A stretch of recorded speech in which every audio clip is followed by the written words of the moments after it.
Welcome to the Nationals.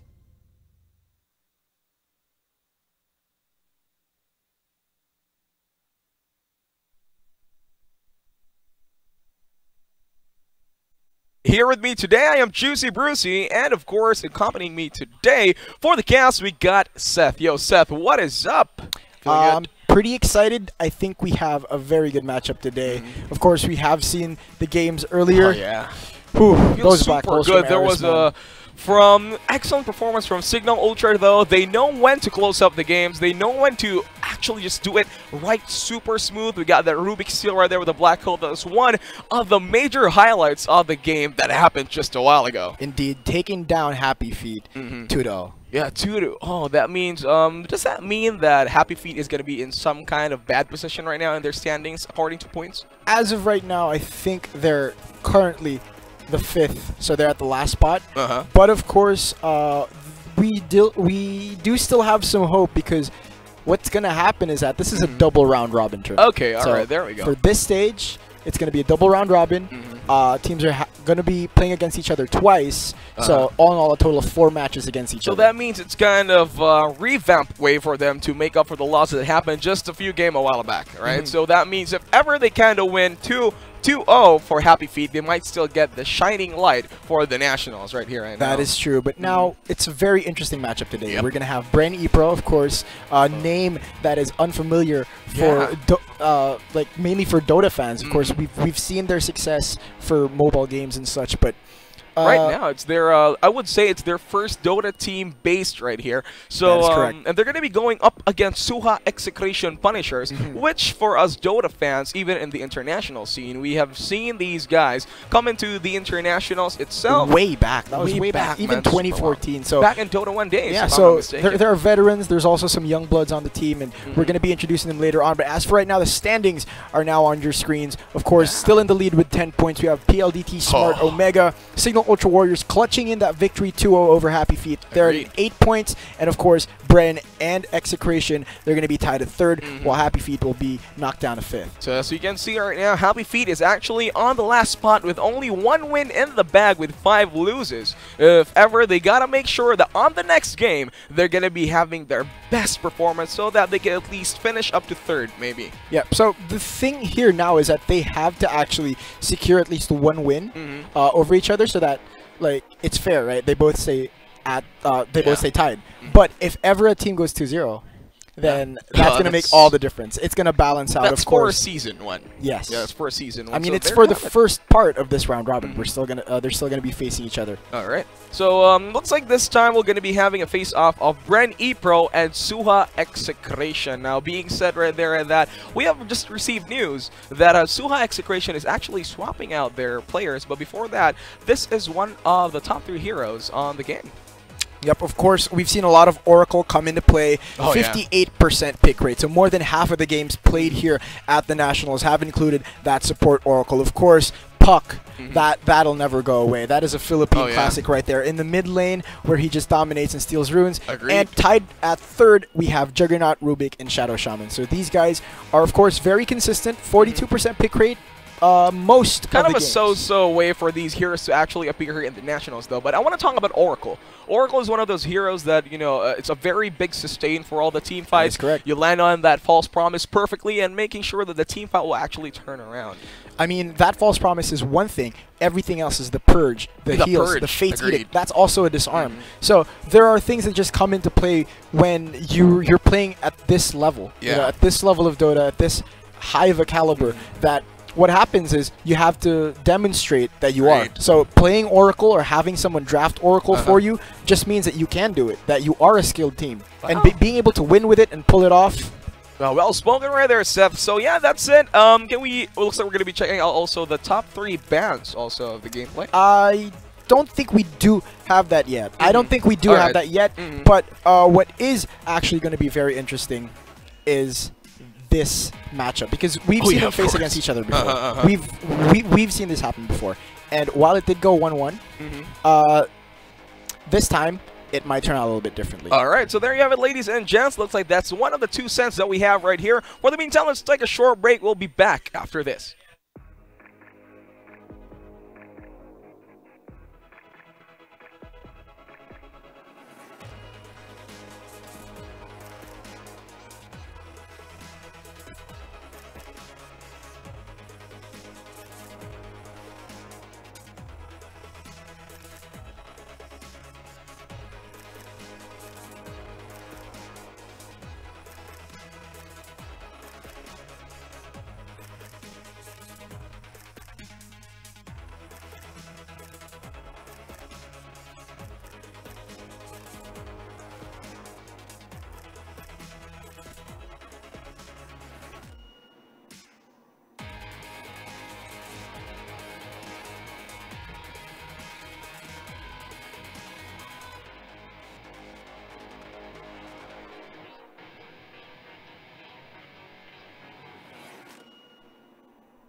Yo, welcome back, ladies and gentlemen, the whole Philippines to be in particular. Before we go into the ins and outs of the games, we would like to invite each one of you guys to follow us on our social media platforms over at Twitter. That's twitter.com/PH Nationals, and Facebook, facebook.com/PH Nationals, and also at Instagram. That's instagram.com/PH Nationals. Seth, let's talk about the games, Execration, and Bren Epro. Let's talk about their drafts and the players.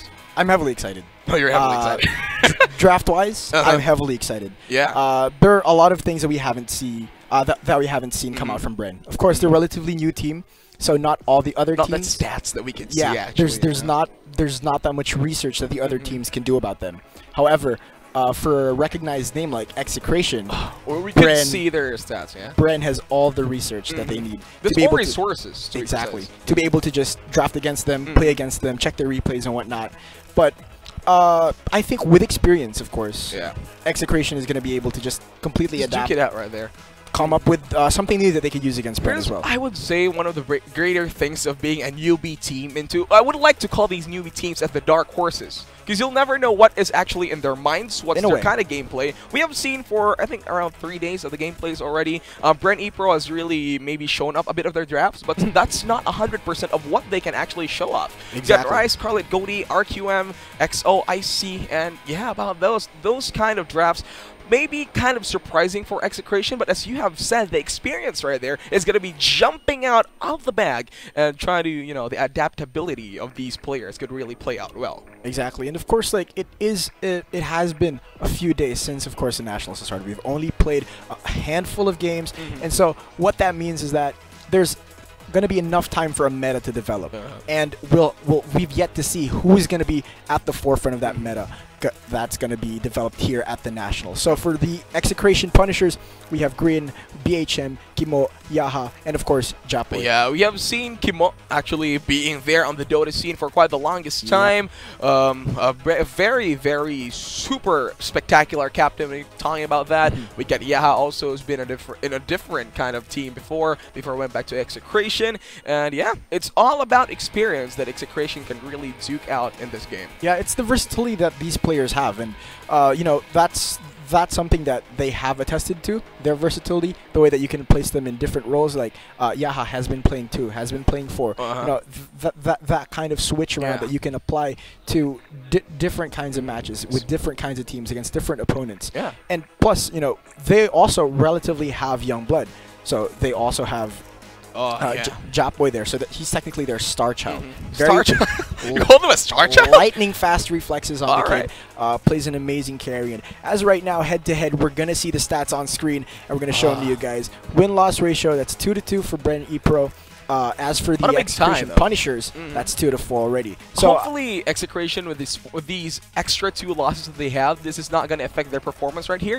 There's going to be no pressure, hopefully, that's going to be coming into the team. Instead, they're going to try it out their best to even out their wins and loss in this season. I mean, if anything, those 2 extra losses are they're 2 extra learnings. I guess. 2 extra learning. Agreed. So there's a lot more things that they can actually gain from those losses than should they have sat that out and not reviewed at all or not played at all. So meanwhile, of course, we are seeing a lot of shorter games coming out from the side of Bren Epro. So while Execration do try to take their time, and here we actually do see here XO IC and Japoy. Wow, look at their kill participation, 66% and 68%. This really shows that both players are not the passive static kind of gameplay. They're the type of players that really want to go inside the battlefield instead and try to make sure that it's going to be a 5v5 match instead of just leaving out their team farming on their items. And both of these players are known to be just super flashy. Once they get their farm or after a few core items in the mid game, or even like immediately after the laning stage, it's just suddenly like boom, they just come into existence. They just come into the game and come spiraling into life. It's not it's not weird to actually see this from core players, but but we have a lot to look out for on the side of Bren as well. There's not much there's not much research, as I've said earlier. You know, as so much research. We've yet to see what they can really do. So hopefully this time, though, Bren Esports, they could use this maybe as a springboard, as for this springboard for the game, that they can actually try to show out how flashy they are. And so, yeah, another 2 cents for you, ladies and gents, for all the viewers out there. Suha, Execration, and Bren Esports will be coming up in a match shortly. Don't touch the channel, because we will be back.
Good evening, ladies and gentlemen. We are down to our final matchup of the day here at the Nationals. It's going to be Bren Epro versus the Suha Execration Punishers, with Bren Epro having a team standing of 2 wins, 2 losses, and the Suha Execration Punishers having a 2-win, 4-loss streak.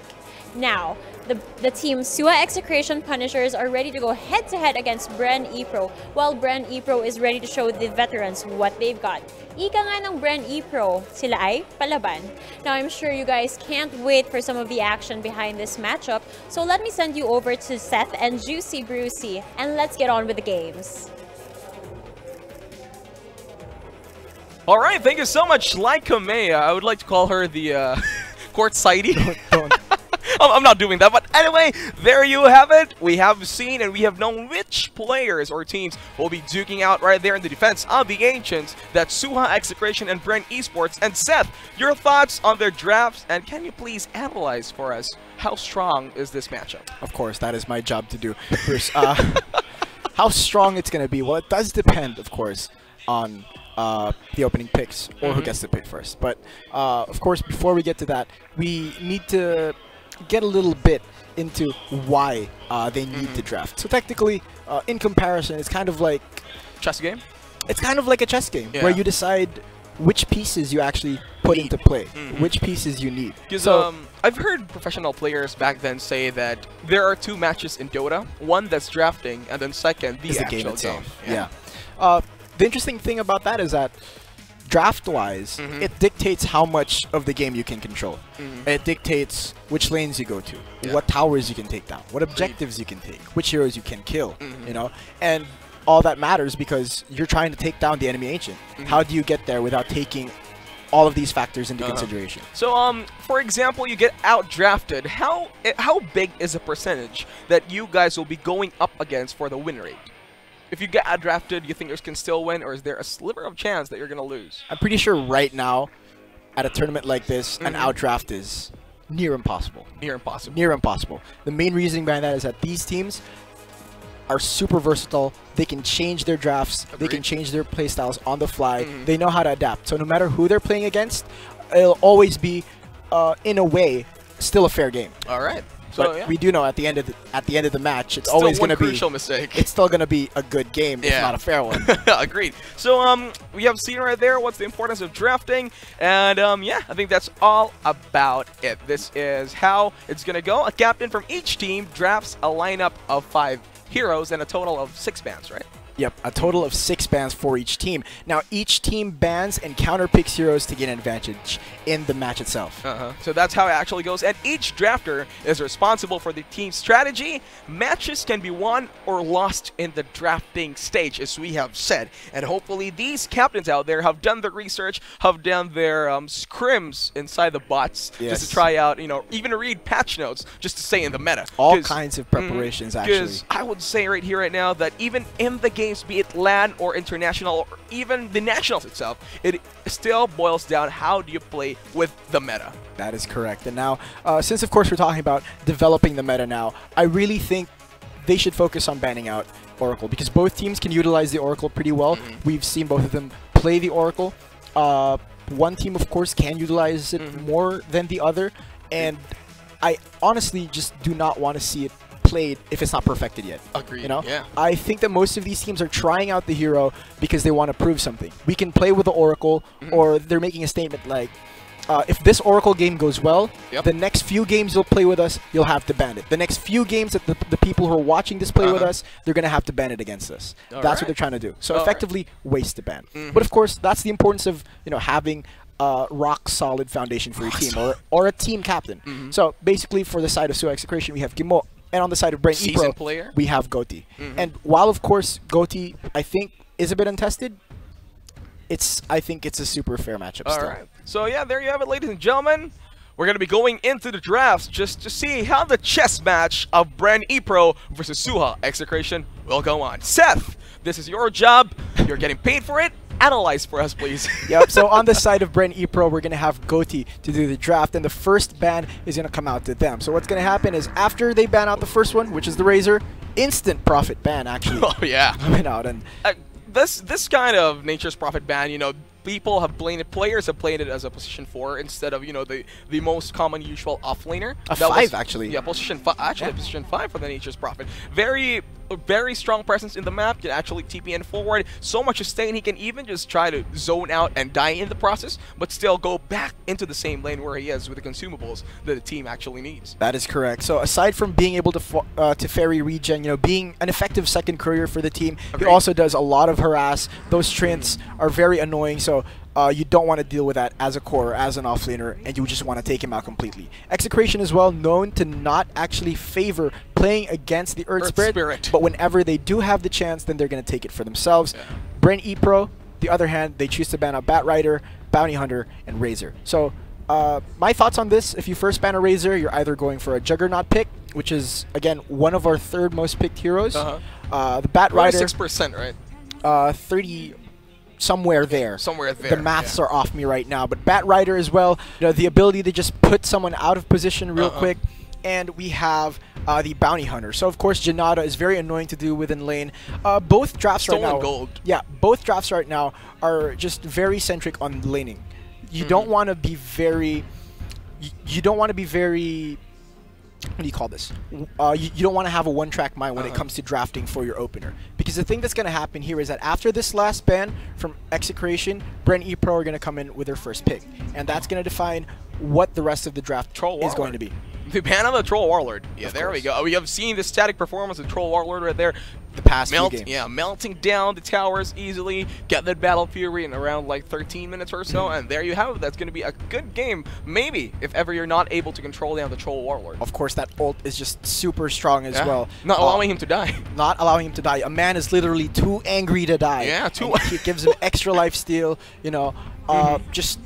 It's just super annoying to deal with. But for the side of Bren Epro, they're really thinking this through. It seems as though the game plan for them is to get that Rubik first. All right, Rubik.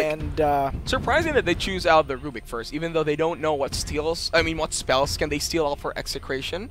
Do you think picking out first as a Rubik is a kind of a get-go that they're just comfortable with having a Rubik in their team? I think it's actually very, very okay as a first pick. You know, it's not the best first pick you can do, as there are other heroes more versatile. But having that Rubik means that you have the telekinesis, you have the null field, which extends the duration of any disable that Execration are going to be able to throw at you, and Rubik can steal back. Wow. So first two picks coming up from the side of Execration. First pick Ursa, and I'm imagining this is going to be most probably a lane partner or position 4 that they can throw around depending on who's going to come out as a second pick for Bren Epro. So there we go. They're going for the second pick, Execration, right here. Kimoa is still thinking it through with their coach, Fox. And their second pick would be a Witch Doctor. Oh, a very strong combination right there. You get the Paralyzing Cask, and then you get those extra bounces from the Fury Swipe. And that's going to be a good kill right there on the lane. Strong laning way. And as per recently, nobody has actually been considering how strong that Voodoo Restoration is. In lane, when you have a carry that's, or when you have a core that's that doesn't ferry enough regen, or he just takes a lot of harass, nobody realizes that trading off a support's mana in the form of health from Voodoo Restoration is actually just a great big help. So that's one reason why Jug is super strong, because he can heal himself. Exactly. Great. And I'm thinking that for Bren Epro, they might want to commit on the Jug now because they already banned out the Razor. That's one big thing, because Razor Static Link can go through Blade Fury. So if they're thinking about the Jug, then they're free to do it actually right now. If ever that would be the case for Bren Epro, they're still thinking it through though. This is going to be the second draft for them, and if ever this is going to be a Juggernaut, looks like our predictions will come true. And this Razor, since banning out, they know which heroes they really want to play on. I think they're probably going to settle on another versatile support or an offlane that they can rely on. Ember Spirit. We have seen the second pick Ember a lot. This is actually pretty common. A mid laner? The thing is, you can place him safe lane, you can place him in the middle lane, and he doesn't lose to that many people at mid. If he's up against a bad matchup, for example, a Vengeful Spirit versus Ember Spirit, kind of a so-so win for Ember. I'm seeing that, you know, seeing some games even in pubs or even here in the Nationals. Looks like the Vengeful Spirit really just can't answer to the amount of capabilities that this Ember Spirit has. Yeah, so it's very, very versatile, but he's stuck to 2 positions only. You can't have the Ember Spirit go off lane. He's just too squishy early on. Even that the Flame Guard, you need levels in it for it to be reliant. And looking at the next few bans here, we have Nyx being banned out from the side of Bren Epro. This is good. It reduces the vision that to Execration are like supposed to have should they have picked up the Nyx, but also opens up, you know, another pick. Like they could actually play a core Ursa and have a Beastmaster on the offlane instead. Beastmaster is again another very good catch for the Ember Spirit. There's not a lot that Ruby can steal from him. So overall, I think it's a good approach for their third pick.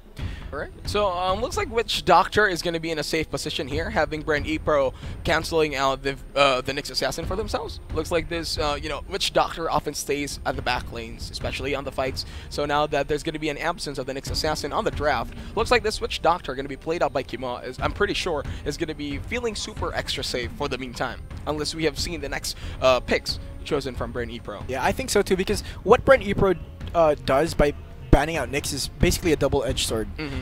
It means that Execration are now free to pick up their own high intelligence cores or other heroes. Yeah, an OD to be precise. Yeah, an OD. But OD doesn't fare very well against an Ember Spirit, at least not completely. Oh, the Oracle ban. Oh, and the Dark Seer. The Dark Seer. All right, there we go. We have seen the combination right here: a vacuum into the Death Ward. What do you call that again? And oh, so this is the reasoning behind the Oracle ban. Oracle, of course, is a purge on Dark Seer. Yeah. So you can purge off Iron Shell from the creeps. You can purge off Surge on Darkseer himself. So it's going to be very pesky to deal with if there's an Oracle on the other team. They should so they ban that out and pick up the Darkseer as their offlaner. All right. Third pick for Bren Epro. Yep. Bren Epro as well, fully recognizing the kind of help that Vision would do for an Ursa in the safe lane, and so they decide to really take out that Beastmaster. They take out that Nyx Assassin as well. Beastmaster and his offlaner are position 4. Really, really versatile. And here we go. Bren Epro with the Lich, going to be the position 5, if I may presume. Yeah, this is going to be their hard support here. That Lich is actually going to do a bit to help. That Frost Armor or that Frost Shield does help a bit when it comes to tanking those Fury swipes. Yeah, but they really need a stronger core that can deal out more right clicks if they choose out this Lich, because it's going to be a combination in the lane. It's like this is their somehow of their kind of mirror draft for the Ursa and Witch Doctor kind of gameplay. This is their strong laning phase heroes, but then, you know, having the Nyx Assassin, looks like we know why Lich and the Tusk comes out from Execration, so we are going to be seeing a drunken walrus man punching everyone around here, hopefully. So Anti-Mage comes out. That's the answer for the Lich. Are you in for a long game? Yeah, I am in for. Oh god, this that's super hard to answer though. But are you in for a long game? Yeah, if there's an Anti-Mage, especially in these high-tier teams, we often know that they can always put out a static farm over the Anti-Mage, and yeah, I'm guessing 40 minutes, I may say. Do you think so? I think 40 minutes is a pretty standard time. Enough to probably we see Anti-Mage with 3 or 4 core items, maybe rushing down high ground. Maybe it's a GG call. But are we getting way too ahead of ourselves now, Bruce? Yeah, I think so. We have not seen their final haven't even finished the draft yet, and that may, of course, lower the game time by around 20 minutes, though. Okay, so, banning on the Brewmaster. Of course. So that's another offlaner that they don't want to deal with. As, of course, since now that they picked the Anti-Mage, that means that Ember Spirit is definitely going to be going mid. And they're only lacking their offlaner now for Bren Epro. For Execration, they need a mid laner, yes. Yeah, Execration needs a mid laner. What are your thoughts for Ursa mid? Do you think that is still viable? I think it could work. Depending on how confident you are up against an Ember Spirit, then it could work. Oh, Enigma. Yeah, there we go. Bigger team fights. Bigger combinations coming from Bren Epro, but they are sort of very cooldown reliant with the Enigma and the Lich. You know, bigger ultis needs bigger time for them to come online. The Enigmas are there. We have seen them go for the Guardian Greaves instead of the Rush Dagger. That is true. That was the reason why I would say from the last game, Happy Feet was finding a very hard time for their Enigma to approach. Yeah, we've seen that happen a lot. There are a lot more items or item choices that are very difficult to come up with as an Enigma. You know, when are you going to get that Blink Dagger? When are you going to get your BKB? Should you go for the Dominator build? How fast can you get those items? Exactly. Or will you even get them? Most of the time, that's the actual question. But looking at a draft like this, it's fairly easy to say that they kind of had that their first and last picks. They already thought through. But as for the middle 3, the Ember Spirit, the Lich, and the Anti-Mage, these were just fillers. They were just filling in the blanks with what is going to work against the heroes that Execration are going to pick. There we go. And the Nevermore. This is the second Shadow Fiend draft right here at the Nationals, right? Yeah, I think this is the second Shadow Fiend game that we've actually seen played, and now that's going to be Jamesy on that mid. Yeah, by the way, he's Shadow the 6th man right there in Execration playing for the team this round, and it looks like Yaha will be going back to position 4. Yep, Yaha will be playing that Tusk. So even though we've seen him in the mid lane previously, he's going to be doing that. But Bruce, right now, both of the drafts are done. which do we favor? I think that's the only question left. Seth, since you're the better analyst, which do you think will take this game? Game number 1. I'm actually fully convinced in what Bren Epro can do. This draft-wise? Draft-wise and in-game. Laning might be a bit difficult, especially up against the Tusk. But I'm seeing maybe around the 25-minute to 40-minute win for maybe Bren. All right, so there we go. Since I often favor talent and hard work and experience itself, I'm going for Execration this time. So yeah, we're going to be seeing actually in the games who will be winning at Bren Epro versus Suha Execration, happening right here, right now on the Nationals. Name's Juicy Brucey. With me is Seth, and we're going to be casting this game. Hopefully, a lot of excitement. Seth, are you excited and ready? I'm hyped. It might not look like it, but I am hyped. You need energy, man. I'm ready to jump in game. All right, get ready to jump in game. All right, so let's see into the games. And here we go, ladies and gentlemen. Execration versus Bren Epro. Seth, why don't we see out how their laning is actually going on through? Yep, but of course we do need to slightly reintroduce the players, of course a lot of our viewers might not be super familiar with all of them. So for the side of the Radiant, that's going to be Execration there. Japboy is going to be on this Ursa. We have Kimo on that Witch Doctor. Yaha. Yep, Yaha on that position for Tusk, and we got BHM on that offlane Darkseer. Jamesy, of course, their new mid laner, subbing in, playing that Shadow Fiend. For Bren Epro, we got though Scarlet, who's going to be on the Anti-Mage, of course, your carry. We get Bren Goatee, who's going to be on the Rubik position 4. RQM with the Enigma. I think this is going to be an off-lane Enigma. Hopefully it's going to work out well for him. We got XCY Icy over on the Lich. Wow, suits his name, Icy. And Rai, of course, as the mid laner, Ember Spirit. All right, here we go. 10 seconds before the games commence, and this is the defense of the Ancients happening right here in the Philippines. And here we go. Bounty runes. Hopefully it's going to be opening out fairly. It seems like this is a fair 2-for-2 trade. All right, bottom lane though, however, Cody very, very low. Not able to catch that, and Yaha also. I think it was an equal trade-off considering there were only 2 persons in here. And we have seen this draft actually putting BH, the Darkseer, instead on the safe lane. I was thinking more of the Ursa going to be staying on the bottom lane for the Radiant side. Well, they did see this coming. Of course, it's going to be very weird if you put the Darkseer up against the Enigma up top, because what's going to happen is that essentially each creep that you Ion Shell, he's just going to turn into Eidolons. So effectively wasting your Ion Shell, and he's going to use those Eidolons to harass you, to push the wave, and then he can jungle a lot faster afterwards as well. Oh, this is going to be a really hard lane for the Anti-Mage and the Lich, considering that, these creeps, Anti-Mage is always looking forward for CS. With having those Ion Shells, it's going to be a lot of regen going out of his way, burning out those tangos early onto the games, maybe even 5 minutes less. Hopefully that's not the case this time. So we have seen Japboy, though, going solo. I mean, no, Kimo is actually here. Bottom lane, though, we might be seeing a bit of action there. Off lane right there, chasing after Scarlet. Scarlet right there with the Frost Armor. BHM going for the right clicks. Yaha right there. One more, and gets it down. And BHM, the Ice Shrine. Blacks down XCY. XCY, Icy body blacks from Yaha, but the tower is hitting down. Gonna go down? Yaha about more. One more right click. Fairy Fire gets it down. And there you have it. It's going to be a 1-for-1 trade-off, but still in favor of Execration, as they got 2 kills out of the bat. So he does go down in the very end, but of course he was able to secure that first blood. And of course another kill on the Lich down at the bottom lane. And I think it's really good what they try to do is secure the lane for your Darkseer, make sure this AM is in a very uncomfortable spot. Either way, they don't need to worry about the Enigma that early on. Do you think there's going to be kind of a lane swap from the Enigma and the Anti-Mage right here? Do you think that's going to be happening for Bren Epro? I think up top, the Enigma is going to have an okay time, especially with the Rubik here. There's always going to be a lot of creeps for that cask to bounce off on, because there are going to be Eidolon summoned. What I'm more worried about is this mid lane matchup, because it seems as though Jamesy is having a very hard time, even needing to commit level 2 raises to get last hits on these creeps. He's really brought down low. That I might say. Just look at that one. He was already down 40% HP, and while the Ember Spirit is really having a surreal time, especially with having that Ember Shield right there, the Fire Shield, trying to block on those raised Flame Guard, Bruce. It's called Flame Guard. It's called Fire Shield. He's from the Fire Nation.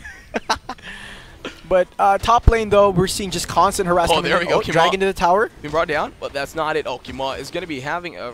He's even got to commit his Iron Branch for that one just to secure his regen. Going to be going back to 100%. That was really efficient use of mana right there for the Rubik. I mean, he realizes that he doesn't have, or that he does have enough for a Fade Bolt, but it won't do enough damage. So just telekinesis him into the tower. He's out of position. This illusion by Tusk is actually standing there. Oh, Kimura, they're going for the cast. Doesn't land into the creeps, though. However, Malefice goes on. Get a deny. A lot of damage. Here we go. The neutrals. Esports goes in, but look at them. The Maledict actually comes through, and as Japoy is going to be just standing there, a 1-for-1 trade-off for both supports. There's a slow. And Japoy just casually going running him right down, clicks. actually. All right, there we go. TP coming forward from the Rubik, and that is just enough.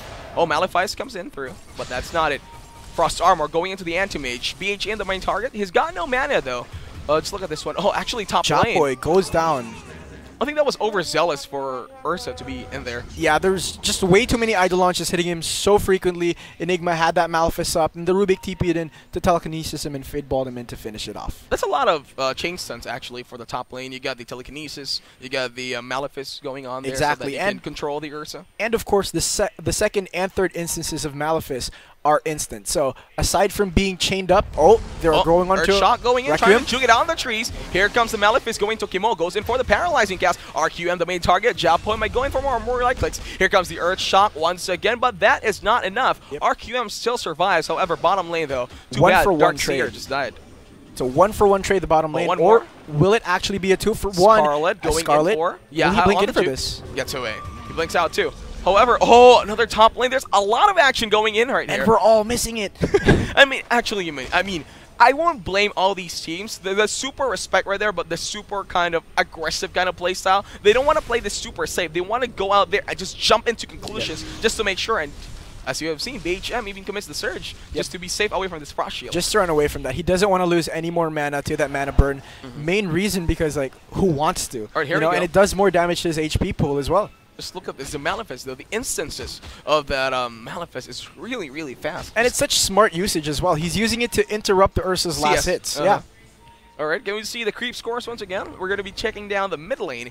How is the gameplay from SF and Ember? There we go. These raises won't do anything. Oh, the Flame Guard is pretty strong. And looks like Bren Epro is going to get 3 bounty runes, how only Japoy gets only 1 bounty. That's kind of a poor performance for the rune control for Team Execration. Maledict comes in through. RQM, the main target. Kimo might go in for more. The poison right there. The Kimo is going down. The Idolons going in for Kimo. But there you have it, juking down on the trees as Japoy going to be in there too. The Idolons looking for Kimo and gets it down. Killing spree for the Enigma, and this guy is having a very, very good start. See, and this is why they don't want to actually swap lanes, because they're pretty sure that with the Rubik's help, that Enigma can secure the top lane farm. He can just interrupt the Ursa from doing anything. Meanwhile, here we go, snowball forward. Epro, the main target. Shard, and also the no remnants yet. The raise gets it down. Jamesy finally leading this mid lane.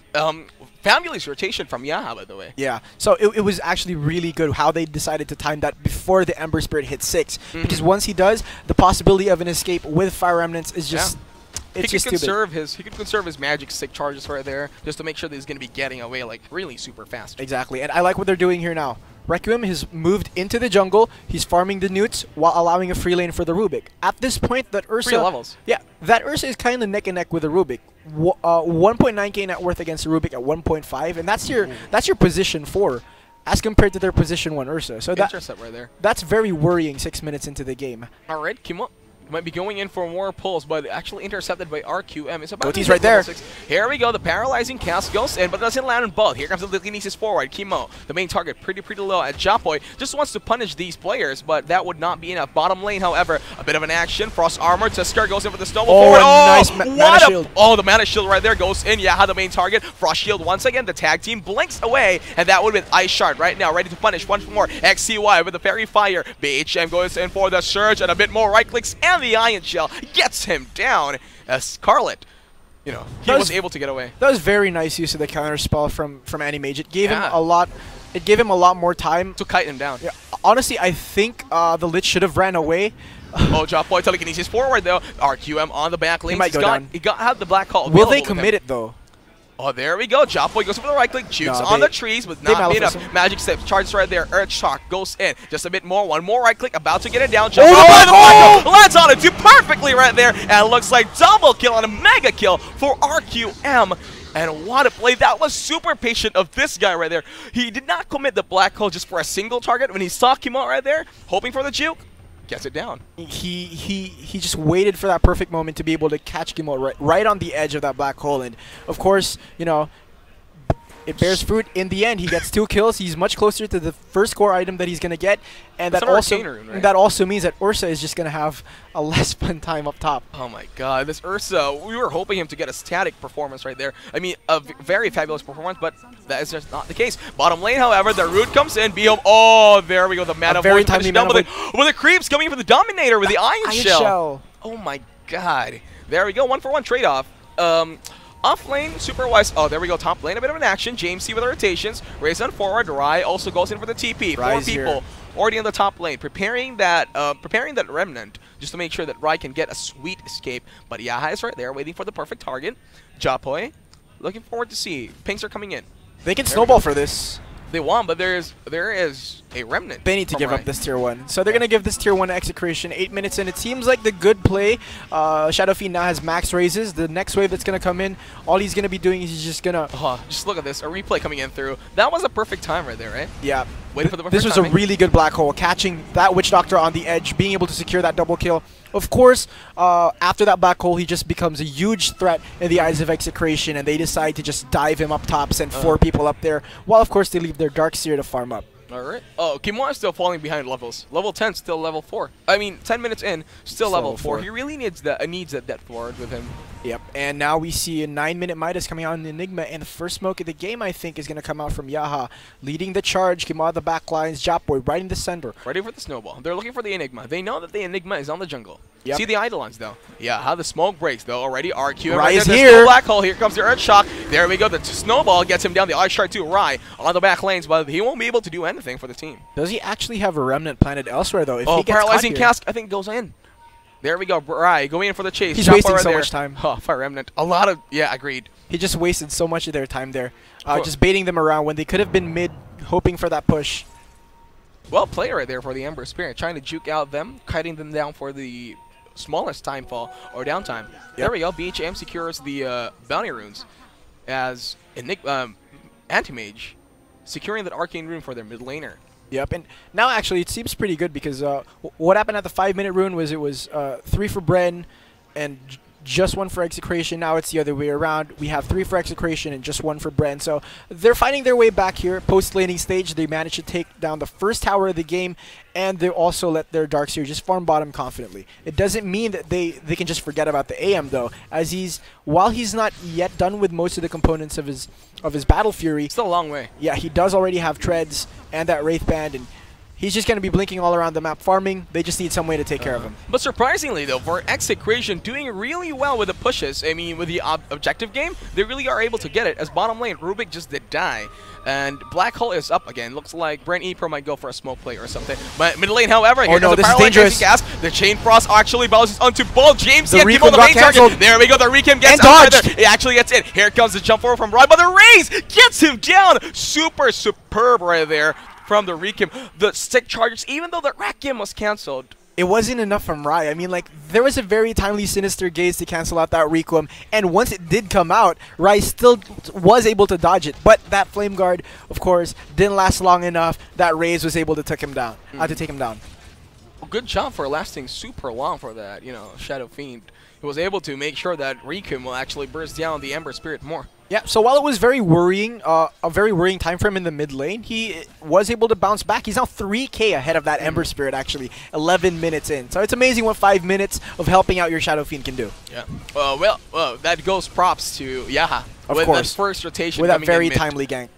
Before hitting level 6. Yep. Very perfect. There we go, Rai setting in the Fire Remnants.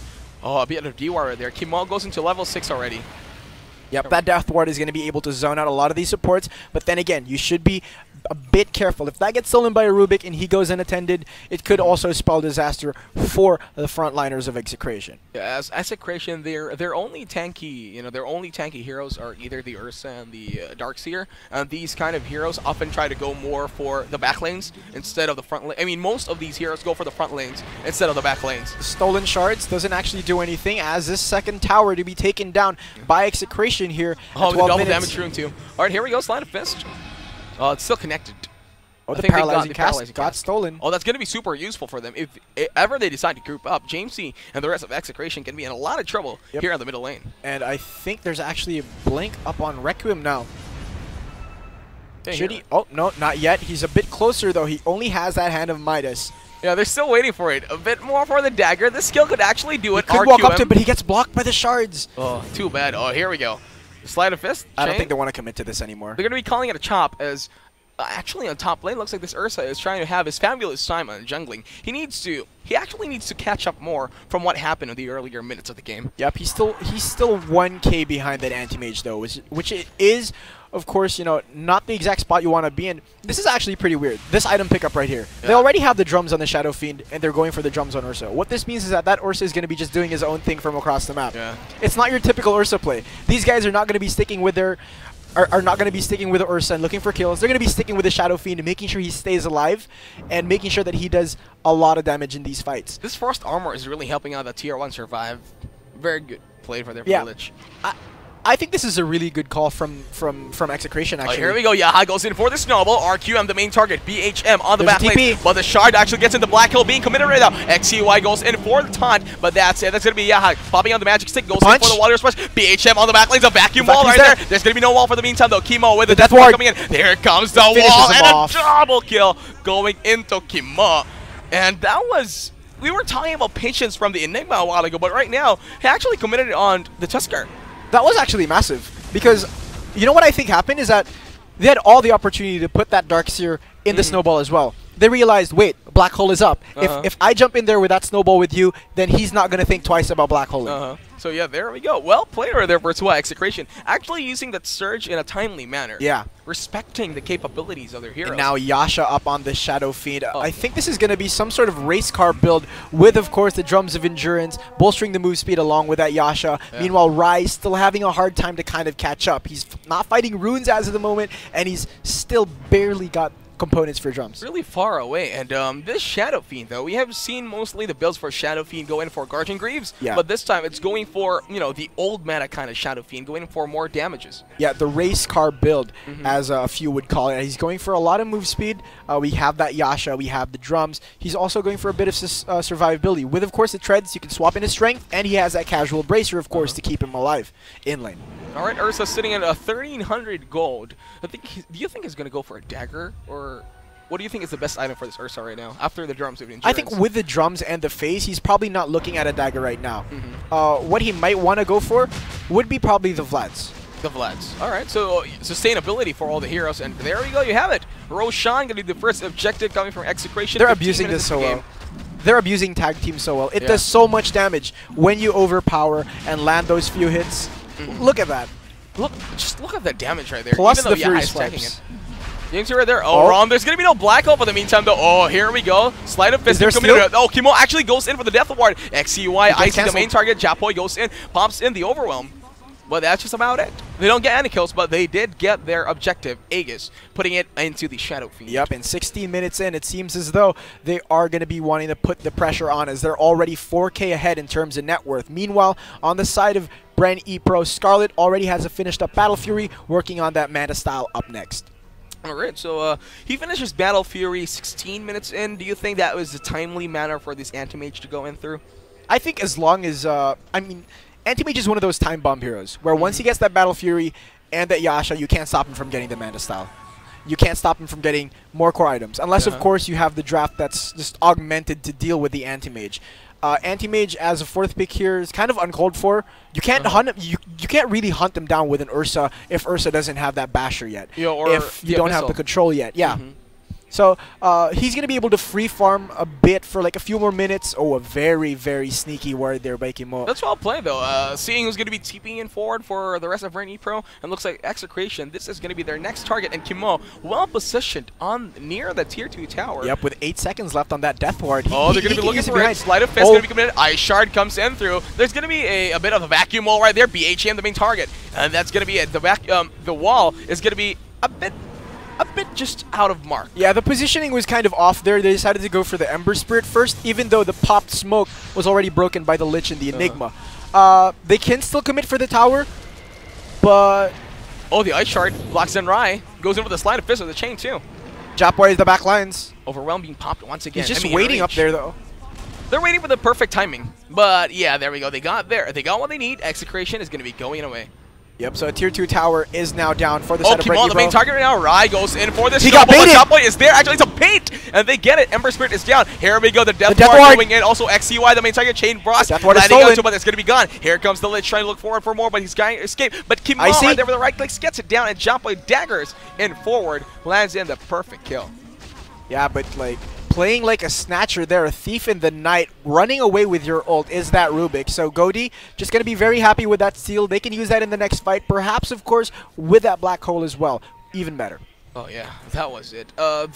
They still need that initiation item for the Enigma. There's nothing much going on. As we have seen, we have predicted this one is going to be, I hope it's going to be a long game as the Animage is still trying to farm up his items. No big team fights are going to be happening yet as Bren Epro is really trying to play this as safe as they can before their Anti-Mage comes online. Of course, but there's a lot of smaller engagements that have been happening. The score right now, 15-11. It's 18 minutes, and closing up to 19. We see Jamesy pushing out the top lane. I think he wants this tier 2, but Anti-Mage is in the vicinity. This might be the first time we see him blink into someone. Blinking forward, but the telekinesis doesn't work. Look at the damage from the Shadow Fiend there. It's just massive. He's full souls. He's got a Yasha. He's got drums. And so he can just do whatever he wants at this point. He's 1k ahead of that Anti-Mage as of right now. And so basically he's just the bigger force. You know, yeah, though. He also has the Aegis. For the double bracer. Super well for Yaha, making him a bit more tanky. He's actually going for the first in line for Execration, mostly jumping in forward for the games. And the BKB now actually already finished up on Jamesy, so they can be a bit more willing to give up that Aegis as long as by the time that it does pop, when he does revive, they can pop in the BKB right after. Just look at this Eidolon smelting in from the hands of the Ursa. Yep, and now they actually went for a Blink Dagger on Japwai. I think this is so that he can reach the back lines wherever Shadow Fiend can't all the way run up to. Or maybe look for the Witch Doctor. Oh, there we go. The Chain of Fist goes into Tusker. Japwai jumps in forward. The Tusker goes in for the Snowball over to Rubik, and he is gone. Chain Frost being committed. Buyback coming in from the Rubik right now. He goes in for the TP, but actually calls it down. And Bren Epro, no answer for this whatsoever as the Animage is trying his best to farm down bottom, but they're actually losing their tier 2 towers right here over the middle lane. They're going to lose it if they don't TP someone in. They need to TP someone in, and they TP in the Darks here. Ah, God. That was a buyback, though, on the side of Bren. They had to buy back on Godi. Yeah, that's the only thing they can do, at least scare off most of the heroes from Execration, but, you know, that was well dagger from Ursa right there, even without the vision. Yep. But right now, I still think Execration really want to push out this mid lane, namely because what's going to happen in the next minute is that Aegis is going to run out. Yeah. They need to expend another. They need to expend a charge on that BKB. They need to use these drum charges because they have 2 drums. What's going to happen if they're not using both of them? That's the question, but looks like Bren Epro, you know, the reason why Execration can really jump in forward, because Bren Epro, like I said, is playing it super safe. None of this is jumping in forward, unless of course the Ursa from Execration jumps in, and that's the only way they find a way to retaliate. They're just making space for their Anti-Mage as hard as they can. Yep, and of course with that Battle Fury, he is slowly catching up. Just constantly 1k behind Jamesy Shadow Fiend here with that Mana Style already up 21 minutes in after a 15-16 minute Battle Fury. Got it fast. It's kind of fast. Kind of fast. Yeah. Hopefully, for the moment, though, Anti-Mage is actually being kind of down so hard. I mean, his time for just farming is super extended by his teammates. They're holding out this tier 2 tower mid. They can kind of do it, of course, with that ice armor coming in from the Lich. They just need some kind of hold. And is he actually going for this courier?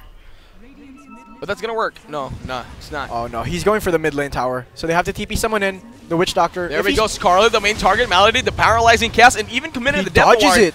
But that would just be it. Oh, Kimo is taking so much damage from these illusions. It's gone. Scarlet though, very good. He didn't often opt to go for the greedy stuff. Yes, oh, James E going for the last hit. Oh, gets it down. SY playing it superb for the Shadow Fiend. Yeah, 426 move speed, and now coming across the haste rune. These guys want to guard the next Roche, as it could actually come up in the next 3 to 5 minutes.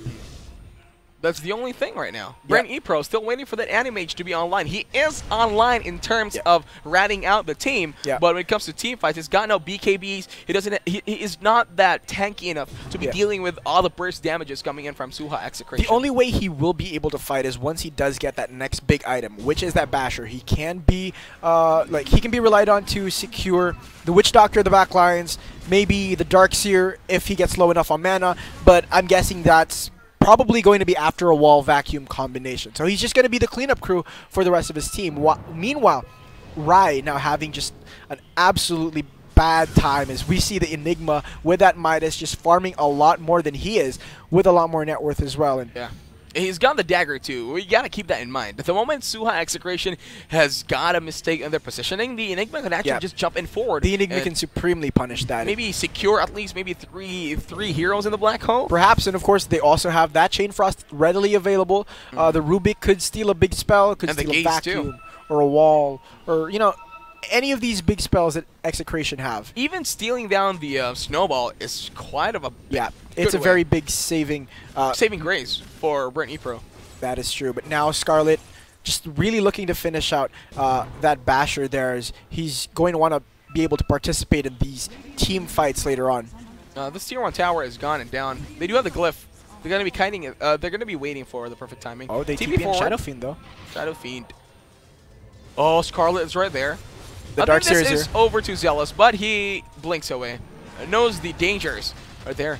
Yeah, 24 minutes into the game, 16-11 is still the score in favor of Execration, and Bren Epro with only 11. As we have seen in the match analysis, Bren Epro is waiting for the perfect timing that Anti-Mage is going to be super online ready for team fights, as Suha Execration is waiting and guarding the next Roche before they might try and go for high ground. Yep, and now they do spot out that Roche is just very, very close. They are leaving the dominated creep there, waiting for Roche to respawn. There's no scan available for the Dire side. So right now, if they don't suspect the smoke happened, they're not going to be ready for this. Let's just there, waiting forward. Yep, this is going to be a waste of a smoke, though. XCY is going to be the main target right now. Jump in forward from Japoy, and XCY is gone. And yeah, there we go. First kill after the first few minutes. There's no TP on Shadow Fiend, by the way. Yeah, actually used it. And the rest of Bren Epro is actually in bottom lane. This might be a little bit of trouble. If they realize that Shadow Fiend does not have TP, there's only a very few threats that Scarlet can't take care of himself. Oh, they might even race in forward for the high ground. Okay, so Kimo is there. TP forward from Kimo again. Paralyzing cast, trying to stop most of the Anti-Mage illusions to do more damage. BHM might go for the back. Oh, gets it down. And Scarlet right there goes in for the blink. Blinks away. James C looking for the forward. Here comes the drums being used for the meantime. Scarlet trying to make sure this is Duke. Here comes the Iron Shell, though, scanning out Scarlet. But Scarlet blinks away into the tree lines. And yep, Anti-Mage is still that slippery hero that you really don't want to go against. Without that TP, it just murders his momentum. It's just going to slow him down by a lot more. And meanwhile, of course, Jamesy, on the other hand, just enjoying the time that he has without needing to deal with that Anti-Mage's waves popping in forward in any of the other lanes. Oh, they might go for this one, Rai, though. Goatee and BQMC's down. Oh, they see the vacuum guy. Dark's here, the main target. Scarlet blinks in forward. TPs from Execration right now. No mana. Coming forward. The mana void. BHM is gone and dead. Just a bit more. Sleight of fist being committed. Jescar goes over the snowball play. Enigma is the main target. BKB is being popped on the other side, though. Here comes Enigma. RQM is gone and down. Even the Malefic. Yaha goes in for the touch. Goes in for the forward. The Scarlet is right there. Still alive. Bren goes in for the bash. Here Scarlet is fighting. Double kill. Right there. Scarlet goes over the big forward. Rekim of Souls. BKB being pumped. XCY with the raise. Gets him down. There's a stolen Requiem. No, looking for more. Rekim is gone in there. Scarlet tries to go in. The bash got in for There's a stolen Requiem. Slide of there. Rekim is there. Goldie waiting for the stolen Requiem is gonna come out! Goes in down. And Kimo is very low. And that is just about it. Scarlet goes in for the place. Oh no, he's got the cast. Look at them. The cast is bouncing up and down. And Goldie, the only one remaining for Bren Epro, Goatee, and he is down. And there you go. Execration with 2 more players remaining on the game. as Bren Epro lost 5 even in that smoke play. The stolen recamp from the Rubik was their saving grace, but it did not work. It wasn't was enough. able to survive. That cask was so well timed. That aim wasn't just there wasn't enough hits thrown out in time. Oh, let's see the replay. We Just need to see look at that this. again. The TP's coming in from Execration. Look at this one. Yaha tries to go in for the Enigma super fast. He was trying to zone out the Enigma really hard, pop in the BKB, and that was just about it. And yeah, with the Enigma gone, the Black Hole's presence is dead and down. That was the gameplay right there. They're super confident in taking down the rest of Bren Epro. It was just super difficult because they had the chance to actually take out both of these heroes right here. Should there have been an earlier commitment, and should there have been a Black Hole earlier in the fight too. But as we speak right now, we can see on the edge of your screens, they are taking down Roshan there for the side of Execration, deciding the next objective they should take after that team fight. Oh god, that was super close for Bren Epro though. If ever they got the Black Hole super perfectly in that team fight, I think that would just be about it. Yep, and now they're actually cementing their lead even further. 9K ahead with an Aegis and a cheese. Yeah, I would still prop that gameplay going over to Yaha. Yaha was super superb in zoning out the Enigma. With that snowball, of course, and carrying the Ursa in with him, making sure that once the overpower hits land, there's a sure bash on that Enigma. Agreed. Yeah, there we go. Like I said, experience really playing out over Suha Execration. They know which heroes to target. They know, aside from towers as the objectives, they know the other heroes as the objectives on the team play. Exactly, and now that Abyssal Blade is also up on Japboy, and he's going to be ready to actually hunt down that AM should the AM not be fast enough to react. Here we go. Shadow Fiend very, very near over that Butterfly. Once he completes that, that's going to be snowballing a race car on your high ground. Yep, he's going to be just absolutely hard to take down. The AM cannot man fight him, not without an MKB or something to remove the evasion from that Butterfly. Yeah, so there you have it. 28 minutes into the game. 22-14 is the score. 22 still on the lead for Execration. Bren Epro with only 14. But when it comes to objectives, still, Execration still leads it down, destroying all the tier 1 and 2 towers of Bren Epro.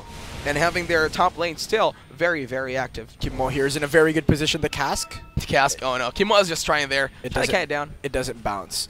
Like, right now, the perfect thing for Scarlet to actually do is try to just cut the waves. Prevent Suha from being able to take high ground, from being able to pressure a tier 3. Because once they can do that, there's no way that you can fight as an Kimo is actually seen right there, but there's no Sentry Ward. Ember Spirit Scarlet goes in. He goes in for the shield, but there you go. The taunt coming in from the Lich. Just start to slow it down with the Snowball. The cast bouncing up and down to the Ember Spirit and the RQM. And there you go. From the top lane, though, from the north side of the gameplay, XCUI. James C is looking forward. One more click, one more hit. Goatee goes in for the TP with the Glimmer Kit, and he gets it down perfectly. And there you have it. Bren Epro is safe, and Suha Execration still can't do anything. With waves coming in, that backdoor protection is not going to stay so good for so long. They need they need to come up with a way to get a decent trade.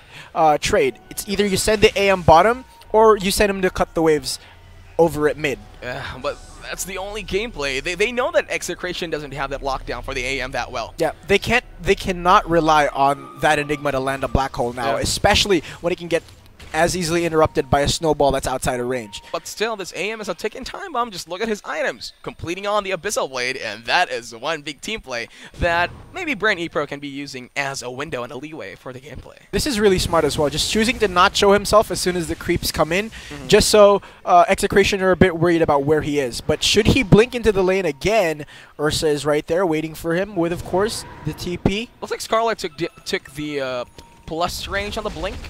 Yeah, I think so too. Yeah, there we go. Yeah, that was super far. Great way to do it too, just to make sure that no one is catching you on the side for Execration. Yep, because even if the Shadow Fiend is super fast, there's no way that you can beat moving from point A to point B in less than a second. Yeah. More than like 1,600 range. Let's talk about Vision this time. Seth, who do you think in favor of the Vision game wins this, this momentum of the game? Really, Execration's warding the entire game has been just super stable. They're able to attain vision of places where they should, and that's how they decide on which objectives they should take. Like they could take Roche because they knew that Bren were on the other side of the map. They could just wait out in the jungle because they knew that Bren were at the bottom jungle. You know, so it's these wards are just incredibly helpful because it allows them to get the information they need. Agree. These lane wards from Kimo super effective into the game. Exactly. Those wards in the mid lane actually help you to find out whether there we go. Jumping forward. Japboy goes in for the Abyssal Blade, but look at this one. Oh, he the goes AM is down as Japboy sees down other, looking for Bren Esports if they're going to be another target. And Japboy with a reveal with the Abyssal Blade and the dagger. Those bashes actually just piled up one after another, and of course with those Fury swipes stacking, absolutely no escape. Yeah. Animage still needs that tanky item. He can't rely on the Vanguard alone, knowing that there's a Tusker. I mean, like, he does have the Abyssal Blade. It does help out a bit, but we've seen, you know, it's a matter of reflexes. Against an Ursa, the only way that you can actually really take care of him is to stop him from hitting you. Is either you kite him or you find some other way to deal with him by stunning him, you know, having him disabled. So Kalinesis right here, Japboy on the front lanes, Bren, Rai going to kite this Ursa down. Tower slowly melting down. Such actually a coming to the cliff. big, scary bear just standing on the... Yeah, look at this. Jumping forward, looking for targets, but looks like Rai able to juke it down just a bit away. Aegis is down. RQM is waiting for the perfect time for the black hole. This will be the perfect opportunity, but they don't see Kimo anywhere on the map. Telekinesis forward. Japboy, the main target. Here comes Gaze coming in. The black hole! The black hole only lasts to one hero. There you go. The Chain Frost landing into heroes. Yaha with the Tusker with the snowball going in there. That's going to be the Ember Spear down. Goes in for the buyback. On the meantime, though, James C goes in for XCY, but XCY is still surviving. There you go. The towers. A lot of buybacks committed from Bren Epro and Execration. Not able to finish the towers, and that's going to be the black hole down. Just amazing positioning from Execration's cores. I wonder if you actually noticed at the edge of the black hole where the Enigma thought that he had Jamesy. Jamesy was actually just standing outside hitting him while he was channeling. Well, that was super far. To be honest, he should have stopped channeling right there and ran away. Because he overcommitted that mistaken black hole. Yeah, and again, Japboy just being this big, scary force of a bear over on the north side of the Dire base, just making sure that nobody can come in through here, and right now he's taking down the Lich. Oh, just look at this one, Japboy brings down XCY. Oh, yeah, right there with a jump over to Rai. Tier 2 tower is down. Japboy telekinesis forward. The Maledict 2. Rai goes in. The guy Scarlet goes in for the jump, but the Tusker save. Yeah, goes in for the snowball, and that would be vacuum one that perfect. Vacuum in forward. There's going to be no vacuum right there. Here comes Rai. Goes in for the slide of fist. Not the main target. Right there, no, the stun coming in from Rai once again. Rai goes in for the jump. He dies. Yes, away, but he dies from the Maledict from Kimo, but Scarlet goes in for the jump. Kimo, the main target, goes in for the glitch. Oh, he is down once again. BHM gets it down to Tusker with the Yaha right there. Goes in for the snowball and the punch, and Goaty is dead, and down 4 people are dead for Bren Epro. And it looks like they're going to be going for the jugular tier 3 towers. The main target, Execration, wants to finish this game. These tier 4s and I think they're getting it down. Anything. Look at this. It's just melting slowly and surely, and the Ancient is open. Even more open than my will to live, and Japboy jumps in forward with the Abyssal Refresher shot being committed out, but that is not enough. And the GG out. A complete team, 34 minutes in, and Seth, we are mistaken because we thought it's a 14-minute game, but it ended 34 minutes. 34 minutes. But really, massive props to Execration. Oh wait, I won the bet. They read that so well. We didn't bet anything, but we didn't bet anything, all right. They read that so well. They read what Bren was trying to do. With the anime, just overall, you know, split pushing around the entire map. That game got me sweating. Mid, bot. The only place that they could catch him out was a lane that he didn't frequently go to, and that was top. Yeah, that was top. When that Ursa found him top with that Abyssal Blade, the Tusk was there to follow it up with a Walrus Punch, no escape for the AM, and no buyback for him as well. Even with his stellar performance from the Enigma in the early game, still, it all boils down to team play, especially inside the team fights. Too bad the black holes weren't just huge enough. Like, whenever they needed the black holes the most, it's gone. All right, so ladies and gents, let's see the bigger plays and the highlights of the game.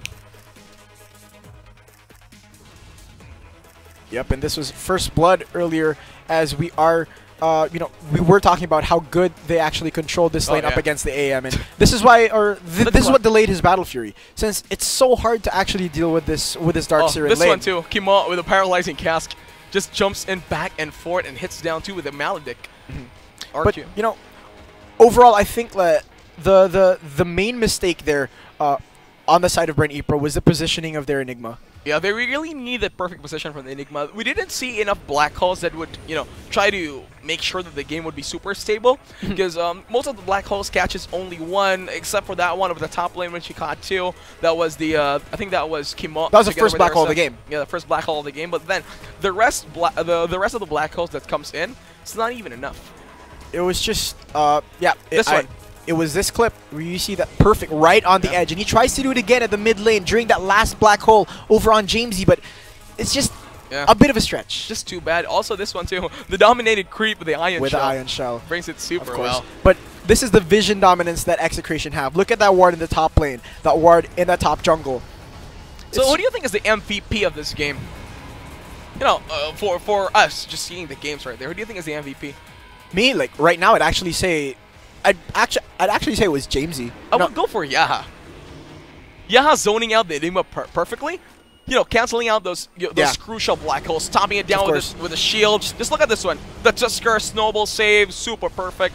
Especially the one that happened on the bottom lane. Kimmo never died during that fight as well. He was just running around, putting on those healing stuff that he extrudes out of his body. I mean, like, you are right. I mean, like, while it was Jamesy who stole the show, you know, racking in those kills, pushing the unsung hero, pushing in these towers, it was Yaha that did, of course, allow him to do that, because after that kill on mid, it's just a straight snowball. Straight snowball from the SF, which was really having a very, very hard time.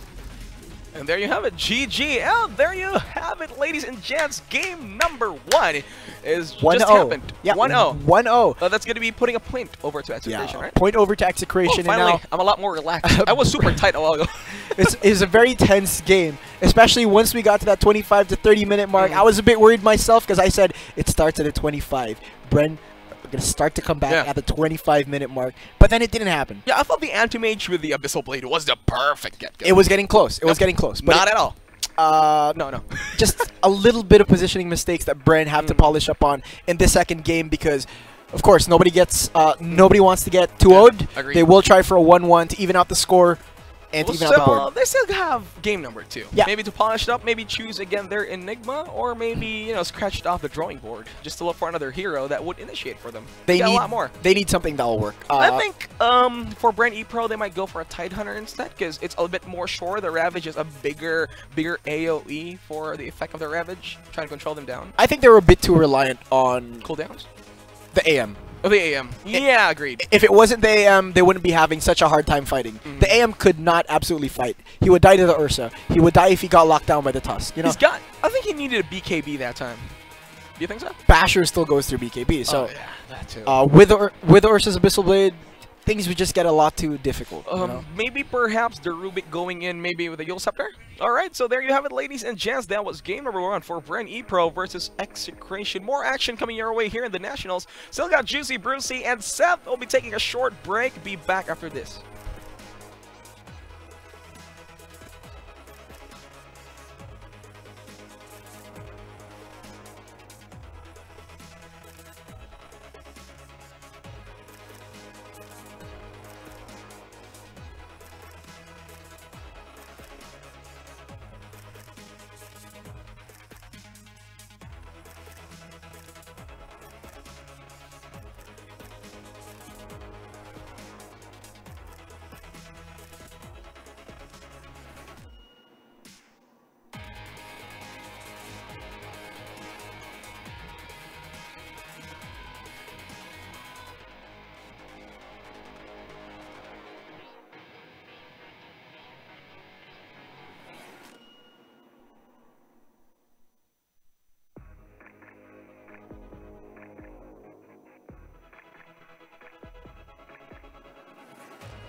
Welcome back to the Nationals. The score is 1-1 in favor of the Suha Execration Punishers.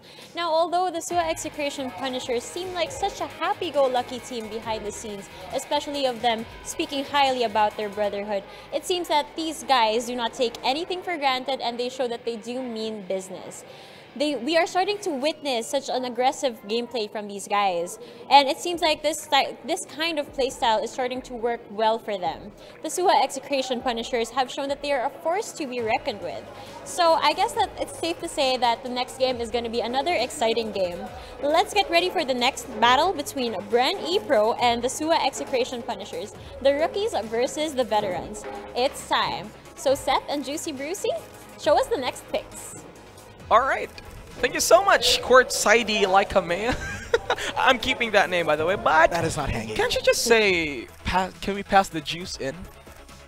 No, that's not gonna work. Seth and Bruce, give us the juice. No, that's not gonna work. But anyway, welcome, ladies and gents. The whole Philippines, it's already around 6. I'm not sure yet. It's around 6.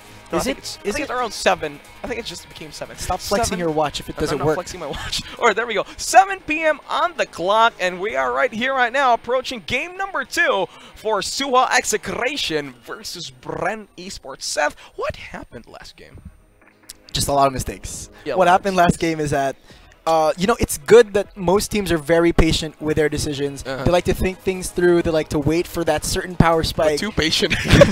What happened with Bren earlier, I think, was that it was just an overload of patience. Yeah, they really waited for their AM to get like the 3rd core item or the 4th core item to try to do anything. Here's the analogy, I guess. If there's meat in front of you, get that meat. I guess so. Yeah. Is that it? I mean, like, if it's free food, take it. Yeah, take it. You know? Make sure it's legal, by the way. And make sure it's not like panis or anything. Yeah, agreed. Because you know what happened a while ago is that those black holes were a bit more panis, if I would say so. Yes. Because there were perfect times when he would have just daggered in forward. But of course, props to Yaha once again.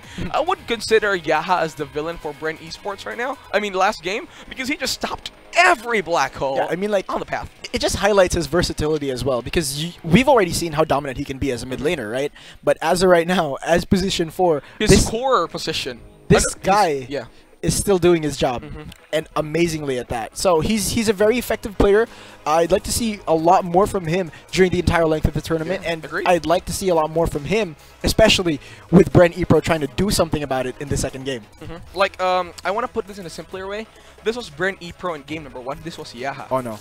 Oh, that was super hard. That's harsh. Yeah, but then we had to see if ever Bren Epro will be using this other side of the paper to make sure that game number 2 will be going in their favor.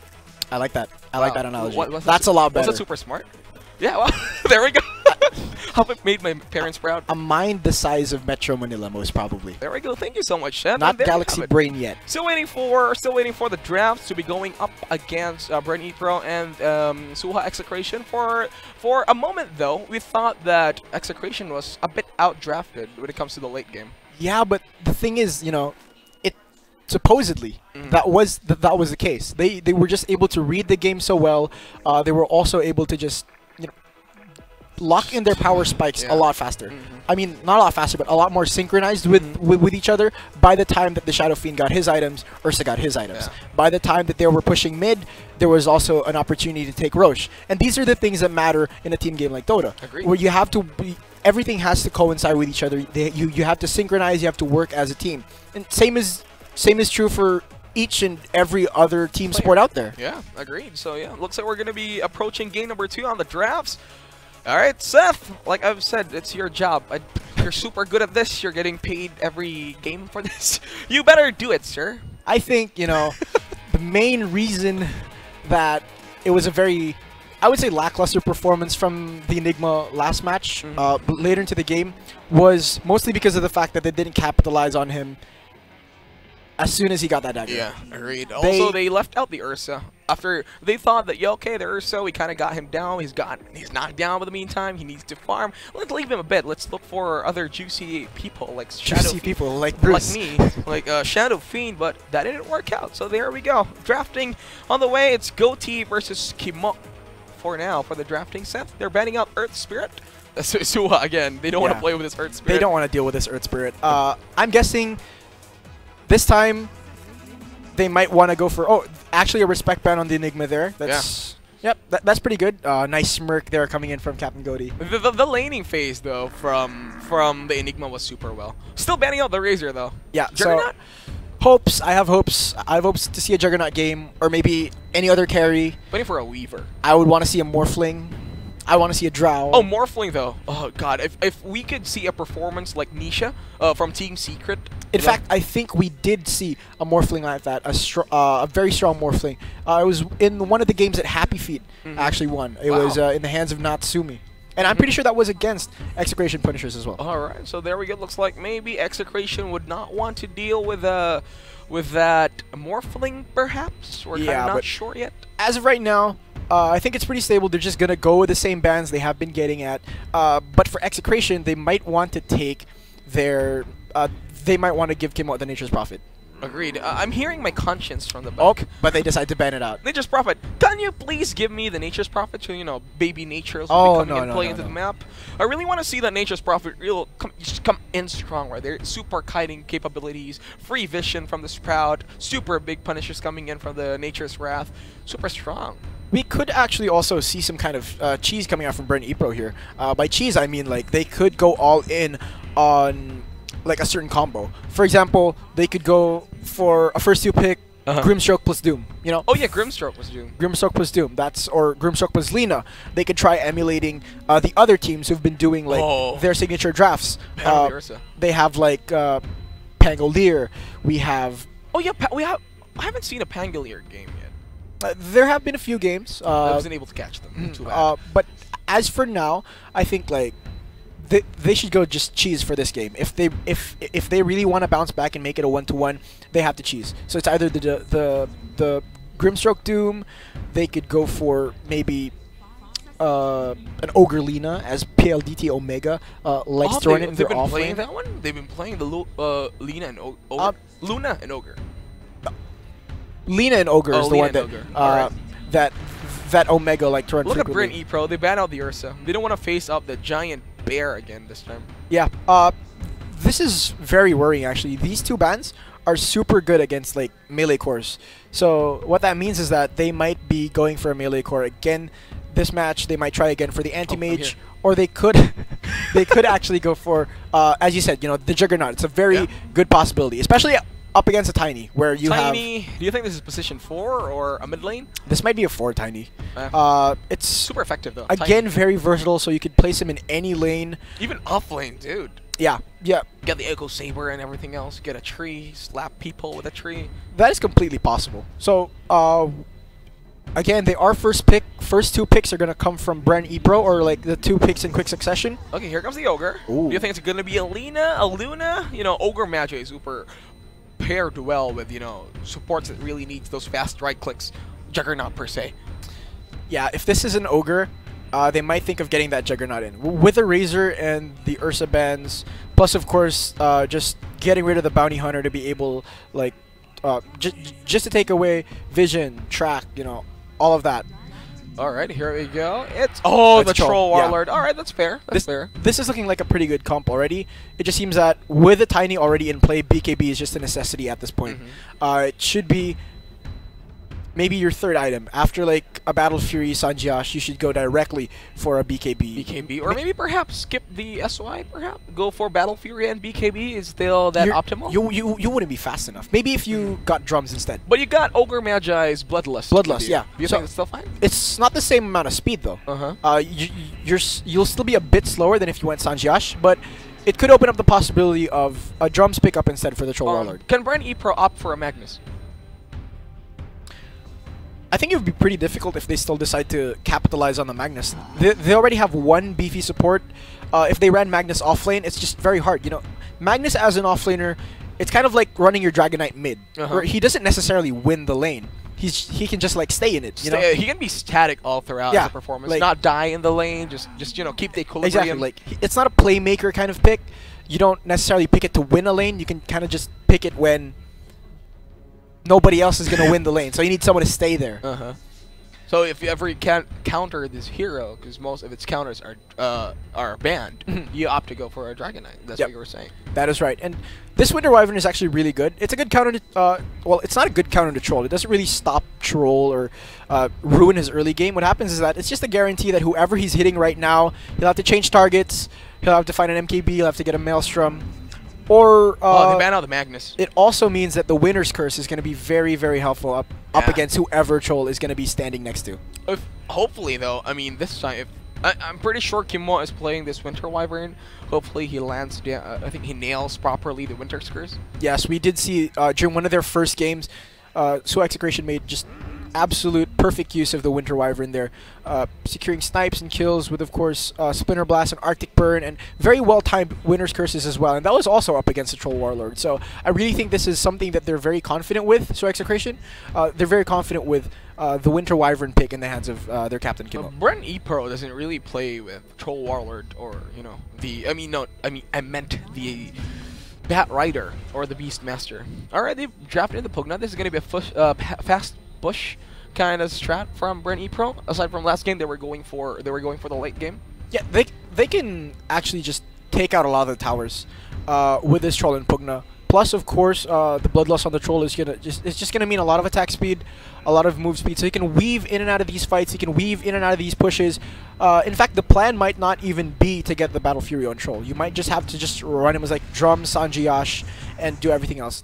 Execration. This is a good counter pick. So I'm a bit worried as to why they banned out the Bat Rider instead of the Nyx. So if they were intent on running that Pugna now has the highest intelligence gain out of any hero in the game. Imagine, dude. So Vendetta and the Mana Burn. That's a 5.0 intelligence gain per level. So Nyx Assassin is just gonna be a very good counter to that, with of course that Mana Burn. And in fact, we have seen, I can't recall which team it was that ran the Nyx Assassin mid here actually. And Nyx Assassin mid. Nyx Assassin mid, and it worked. It was Arcane Boots into Midas into a Blink Dagger. That's super well. It's kind of the same build as going for an offlaner. Yeah, as an Nyx Assassin. It's super viable, and at the same time, going mid just allows you to get that level 6 very fast. It allows you to roam into other lanes. It also allows you to basically transition into more of a utility. So, kind of like playing position 3 or a position 3 hero, but still 2 in the mid lane. It's kind of like that. And there you place your position 2 hero on the offlane. Oh, a punch pick! Wow, I haven't seen this in a while. I was hoping to see this hero, and we can see. Yeah, it looks like everybody's smiling when they saw the Pudge. Okay, here we go. Do you think? I'm pretty sure this Pudge, the hook as a bonus, they're going for more the Dismember lockdown. If there's a Pudge in competitive, my hopes are up. Last pick is gonna be a Techies. My hopes are up. Okay, your hopes are up. Professional gameplay. There's a Pudge. You want to see a Techies? Hopefully in the finals. On a more serious note, I think this Pudge is gonna do very good. It works wonders actually against the Winter Wyvern. Yeah. Not when Arctic Burn is up, but when she's chosen to position herself very weirdly. When she's chosen to, what do you call this? Cold Embrace an ally very like in a very odd position. Yeah, I think that's a proper lockdown that you were looking for as a Pudge. It's basically a free hook, yeah. But then there's a Dark Seer. If, you know, synergy-wise from Execration, especially coming in their years of coming in together, maybe perhaps use the Dominated Creep to block on the hooks. Do you think that's viable? Yes, no, maybe? I mean, like, it's a question of mechanical skill. I'm pretty sure all of these players can do it, but can they? Is it worth it though? Yeah. Is it worth it when you can actually just Ion Shell and Surge the Creep to chase the Pudge around instead of waiting for it to? Oh yeah. Instead of waiting for him to hook. Also, that's plus 200. Not very smart of me. Right. I just lost my IQ right there. I was hoping that I got the and now we see the Morphling ban actually. And the Oracle ban. God, somebody let Oracle play. Now, I think Oracle has seen enough games where he warrants enough bans, actually. So, as of right now, I do believe Oracle, while being our most picked hero, is also going to be our most banned hero to date, aside from Earth Spirit and Bounty Hunter, of course. So, now we are waiting on that last pick from. Last pick from Execration. Agreed. Yeah, so as you have seen, actually, we have seen these gameplays coming in from every other people from the games. Suha Execration, hopefully with their last pick, actually going into draft in for the best plays right now. So yeah, think so too. Yeah, I think what they should be waiting for is just really good emphasis on that really good emphasis on their last pick. So yeah, the last pick I would say is the more of the demeanor for which actually would happen and play along from these heroes. Hopefully that when it actually happens, Execration could do well with their Winter's Curse draft, perhaps. I mean, the possibility of that Winner's Curse, vacuum into that Winner's Curse is always going to be very strong. You could toss, I think you could toss a Darkseer in to hope for a good vacuum. Oh yeah, that would be a glorified dagger for the Darkseer, actually, I would say. So yeah, I'm still actually been saying, I think we're still live, if I may say. For all you guys watching out there, you guys better give us a lot of reflexes on what actually happened into the game, and hopefully you guys are super hyped up for game number 2 for Execration versus Bren Epro, and hopefully Bren Epro will be able to take down that second gameplay right there. Yeah, of course, no props right there. So yeah, hopefully on the game number 2, Suha Execration super well and viable when it comes to the gameplay coming in from Bren Epro. Yep. So Pudge pick. Let's talk about the Pudge pick. Why choose a Pudge when you're battling it out right here? I actually think the main game plan was to make Pudge into like an offlaner sort of hero. I mean, 1 level of Flesh Heap gives you so much regen at level 1. Yep. So if you take it, run into a lane, you can basically just cube. You have a Quelling Blade, you have a Stout Shield, you run into there, and what's going to happen is that you can get all these last hits without worrying about harass, without worrying about getting dived. Oh yeah, you know? agreed. So essentially, your supports can leave you alone. They can go tend to your carry, they can go roam, they can go stack for your carry. You know, things like this, which are just super plausible for your supports to do, while you as an offlane Pudge are getting your levels, getting your farm. Once you get your Blink Dagger, just dismember in and kill someone. Yeah. Are you open for a Pudge mid this time? Probably not. Probably not. If there's one thing that I don't want to go back to, because I've been playing for such a long time. Oh, yeah. I wish there was like Wi-Fi around here so I could see my face, but I could actually just play it out right there. I want to see, you know, how the games are actually being played. Like 1, 2, 3. What are we doing? Do you guys see me? Well, anyway, yep, there we go. Still waiting for the perfect timing right here and right now, so that we can see the games. And looks like the drafting phase is finally over. We're going to be seeing game number 2 head on. Right there on the defense of the Ancients, Bren Epro versus Suha Execration. Game number 2, ladies and gents, and the rest of the Philippines, who's going to be rooting and vying out for more players. Right here. I think they call this the nest of Philippine esports, the nationals? It should be. I like to think of it as a training / battleground. But now I think we're heading back into the game. We should be, because I'm starting to hear game sounds in the background. No, that's your conscience. That's your conscience. I've been playing way too much Dota. You're playing way too much Dota. I'm playing way too much Dota. It's stuck in my head as right now. How many hours have you had in your game? Collectively, I have 3 Smurfs. Yeah. So and that's around. I have around like 12 to 1,300 hours. Well, I got 2.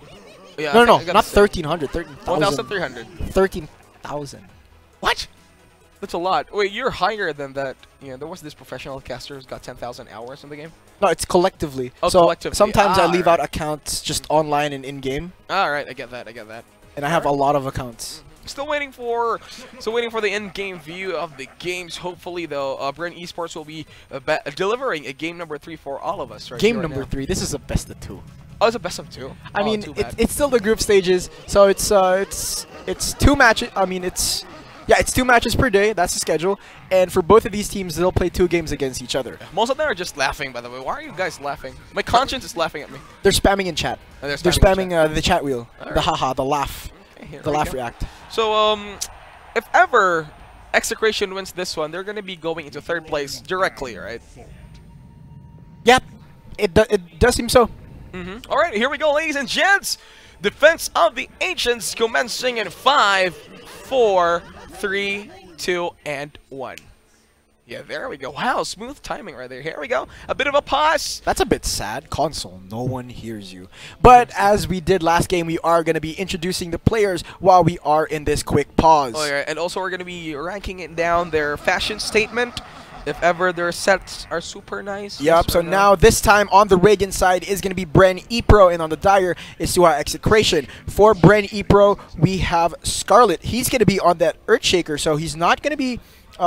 it just seems weird. He's not on the traditional carry. We have Goatee on that Pugna, Requiem on that Pudge. We have Icy on that Ogre Magi, and we got Rai on the Troll Warlord. However, though, with the winners of game number 1, we got Japoi on the Phantom Lancer. Oh, no, I wonder. Now I know why there's an Earthshaker. Kimo, of course, with the Winter Wyvern. Yaha with the Nyx Assassin. Hopefully, we'll still be seeing some highlighted plays coming from this guy. Yes. And BHM with the Dark Seer. And James C with the middle Tiny. Stop laughing, you guys.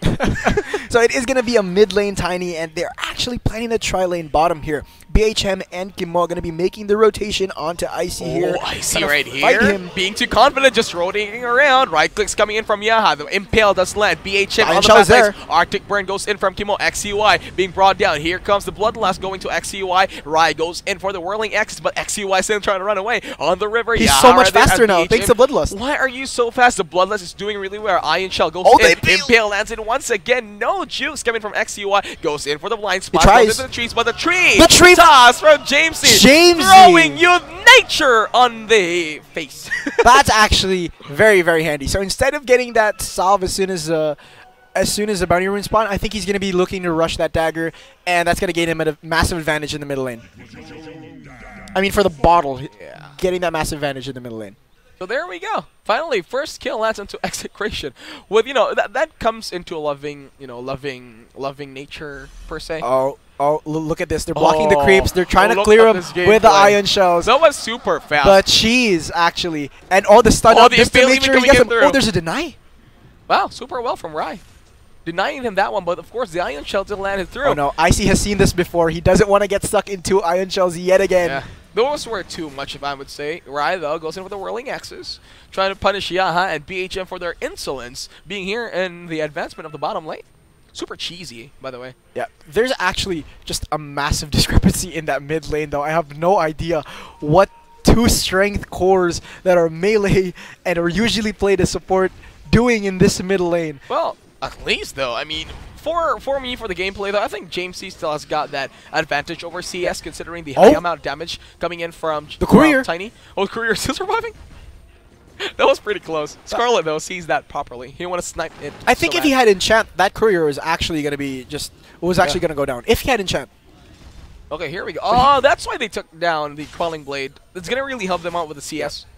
So he wait, RQM goes in for the off-lane Pudge? Yep, so again, this is going to be an off-lane Pudge. We do have our mid-shaker So is this a support Pugna? Yeah, this does seem actually like a support Pugna. Okay, here we go. RQM actually just going in for the last hits, and it's Goaty that's taking care of the harass onto Japoi and Kimo. So Kimo has already rotated here from the bottom lane.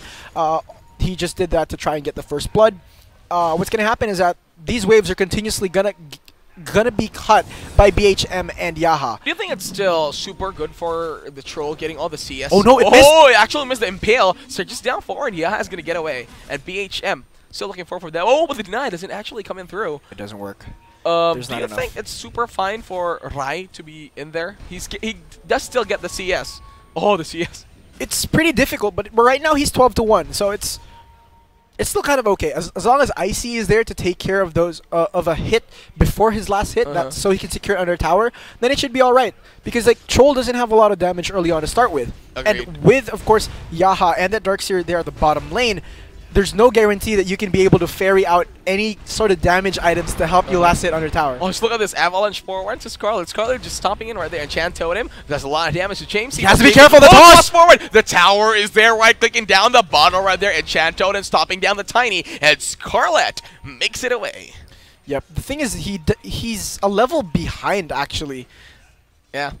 I think it's because of the avalanche. The Earthshaker just can't go in for the CS directly because it's going to be, preoccupied. Yeah, it's going to get cancelled out, I think. Oh, here we go. XCY goes in for Iron Shell is there. Iron Shell. BHM, he's so tough. He's actually just walking up here. It's pretty tanky, but XCY can just right-click this one away, but he knows the capabilities Slow of Yaha and BHM Bloodlust combined. Bloodlust right there. XCY, the main target. Here comes the Spike Carapace Rai. Salve right there, but BHM, the Impale lands in over to the Ogre Magi, and he is down. Surges away, but Whirling Axis brings it down. It's a 1-for-1 trade, and it's a worthwhile kill to be given over to Rai. And Rai now is going to be pretty happy about that. Aside from having 20 last hits to his name 3 minutes in, he also now has a kill onto that Nyx Assassin. Finally, though, some scores landing in for Bren Epro 3 minutes into the game.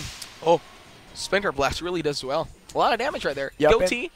This is just disturbing the pool, really, because they don't want they don't want the Pudge to be just something that, you know, that's going to surprise them when he gets boots, when he gets a dagger, and will the rune actually spawn here? That's the question. Or did he block off the wrong side? That was the wrong side. Haste rune is actually even there, but XCY will be there to secure the haste rune, and Jamesy does see the Ogre Magic right there, though. He can go for this one. There's going to be no Ignite for the meantime. Oh, the tossback? The Ignite is there. The tossback Scarlet, the Enchant Totem right there with the Ignite. There's no Fissure, though. Jamesy, the main target, no Fissure, no mana for the meantime, and Jamesy will once again walk away as what did Scarlet did a few minutes earlier. This is dangerous for Scarlet. If ever he actually tanks a toss and like a tree throw, he could be in very, very grave danger. Top lane, though, trying to run away. Just look at this one. Darkseer, and of course, it's a gentleman's agreement, if I would say. Yaha and BHM gets their fair share of last hits. Yeah, but the meanwhile, Troll Warlord gets his exactly like, too. Under the tower. You know, he's just fine. You know, take that. I'll take this. So whatever Here comes we go. my way. Initiation, Ignite over to BHM. Surge, Ooh, lands double over to stun. the Impale. Spike Harp is being committed already, and looks like Bren They want to battle for the rune. would have nothing. Runes coming in 5 more minutes, 2 seconds more, and here we go. Runes actually goes in 2 for Bren Epro, make that 3, as 1 goes in for tries to Execration. steal it. Kimo goes in for the steal, but calls it a chop, and tries to fly away like a little bird that he is. Yeah, there's so much farm on this Tiny in the middle lane. He's doing so well against Scarlet, because, see, this is why Earthshaker is not a mid lane hero. Yeah. There's just reliant on the Enchant Totem to last hit on that one single creep. I mean, it would have been good if he maxed out the Enchant Totem, just at least to secure the range creep once he has like 2 levels in Totem. But that's not what he's doing. He's going for the Aftershock. He needs a way to push out these lanes without committing a massive cooldown. And so far, you know, the only way to do that is going to be in Enchant Totem. Oh, and they're both warding at the same time. Alright, Did pretty well. Scarlet actually spot that out? Okay, here we go. Trying for the deny. James here right there with the Fissure. Lands it down perfectly, and that's going to be the Siege Creep. First Siege Creep going to Scarlet. Yep. So 5 minutes in, of course, Siege Creeps do spawn. Runes, still waiting for the runes. Tiny's already there. Super advanced, by the way. And yep, he does get it. A double How damage is he out of so that. lucky? Yeah, he's always... No. Yeah, he's always lucky. Scarlet tries to block it down, but that was the wrong block that he was looking for. Exactly. Oh, meanwhile. Top lane, though. It's RMQ. It's actually in the top lane. It's super greedy right there. Kimo goes in for the heal. Goatee, the main target right now, goes down. in for the face shift. Here we go, and Jopboy gets a double kill. Very nice. I think they baited that out. Oh, double damage rune, Impale rune. Toss Here back. we go. The toss from there. The Echo Slam goes into 2. And XCY is actually there. Goes in for the Fire Blast right there. Jamesy, the hook target. is a land. Dismiss. Scarlet is right there pretty low. Goes in for the Enchant Totem, but it actually misses. And Jamesy, if he tosses a tree, he gets away. Wow. That clutch, you know, that clutch slam from the Earthshaker. Yeah, dude, but Super there's just huge. no way that they could have been able to come back from that if the hook didn't land, and it didn't. I think that's the reason why they went for 3 points for the Aftershock. They're coming bot. They're coming bot. There's 3 people here. BHM right there, BHM is whirling scared for his life. Fissure right there goes in for the TP. Oh no, he's gonna get canceled! And Shan Tony latch it down, and also with the Ignite and the Fire Blast They're gonna brings give it it to down Rai. too. And 3 people will be splitting down the gold over the bounty of BHM. Yep. So they really try to give it to Rai, but in the end, Jopboy, he is Jopboy, level 6 a lot now. of trouble. Is he in Disarm. trouble? Goatee, here comes the No Nether doppelganger? Blast. Disarm for the meantime, though. RQ and the Avalanche toss He comes gets back? it down. Actually gets it down. RQ and pretty low. Kimo gets the final kill. For sure going to be cut down right there. Shaker's JC already here. Trying to chase down this Goatee, and Scarlet is actually there. The Falls toss? down for the meantime. The salve goes in. Disarming down for the meantime. Toss right there. Avalanche for the Nether Blast gets it down, and Jamesy with a kill. It's really good. He actually, I think he tried to deny himself to neutrals, but there's just so much damage on this Tiny. The burst, man. Look at that. 4 points over toss. Yeah, he's level 7 already, chose to max out toss, and he also has a level in grow, so it does a lot more damage now too. And he's queuing out the dagger too. That's going to be a lot of problem for the Pugner. Oh, meanwhile, they're doing so well with this Siege Creep down bottom. It's 8 minutes in. That Siege Creep is still alive because BHM wasn't able to kill it while he was cutting waves, and they might be able to take this tier 1 bottom. Might be. Oh, yeah, they are. They even put a Bloodlust over the Siege catapult. Creep. Yep. But it's a tower deny, but still, you know, it's a greater area of the map that Bren Epro have control of, and they can now just constantly just annoy them inside that dire bottom jungle. Look at Jamesy this time. Look at that, flexing his regen rune over the Earth. How do you call this? Earthshaker. How do you call this cow? I'm calling Totem this man. cow Totem Man. I was thinking about Earth Spirit. All right, here we go. Yeah, it's down here. 3 heroes over The net Suha is there. Execration. Well, let's set The it up. root comes in. That's going to be a ride. The main target, Impale, goes in through Arctic Oh, Burn a from nice Kimo. Carapace. It's going to be a lot of damage. Spy Carapace drops down right for the meantime. XCY on the back lane. CB forward from Goatee. Goatee is there already. 3 versus 3 on the bottom lane right there. The whirling axis goes in, but no one is dying yet. They try to get rid of the dominated creep. Yeah, nothing is happening. This dominated creep is really a pain in the butt. I think they're just planning to cut the wave because they wanted to trade a tower. Their tier 1 bottom did go down, and now what they want to do is be able to pressure the troll into just going back so that they can take this tower as well. Yeah. Top lane, however, in a bit of trouble as they're letting the Pudge free farm. He's already level 6. He does have Dismember, and that tower is also in a bit of trouble. Oh, look at this one. RQM with a lot of armor actually going into him. So yeah, looks like this this Phantom Lancer won't be able to bring down the death over this Pudge, but actually bottom lane though. There's Bottom actually lane. a rotation here, top lane. Are they going to go in for Japboy? Does Japboy have Doppelganger available? No, not actually this time. Oh. Another blast right there. Goatee's a lot of alone. He goes into disarm himself. Looks like the siege creep with the dominated creep will be the main target of the tower. Looks like Goatee with the Iron Shell gets him down actually from the Iron Shell. BHM playing it really well, but they were committing too much heroes over the bottom lane. Yeah, that is top lane free. is going to go down. And it's not in time so that they can trade off bottom too. And Face Boots actually is a build for Pudge. Face Boots into that Rod of Atos. So I think the game plan is face in front of creeps, Rod on somebody, And hook.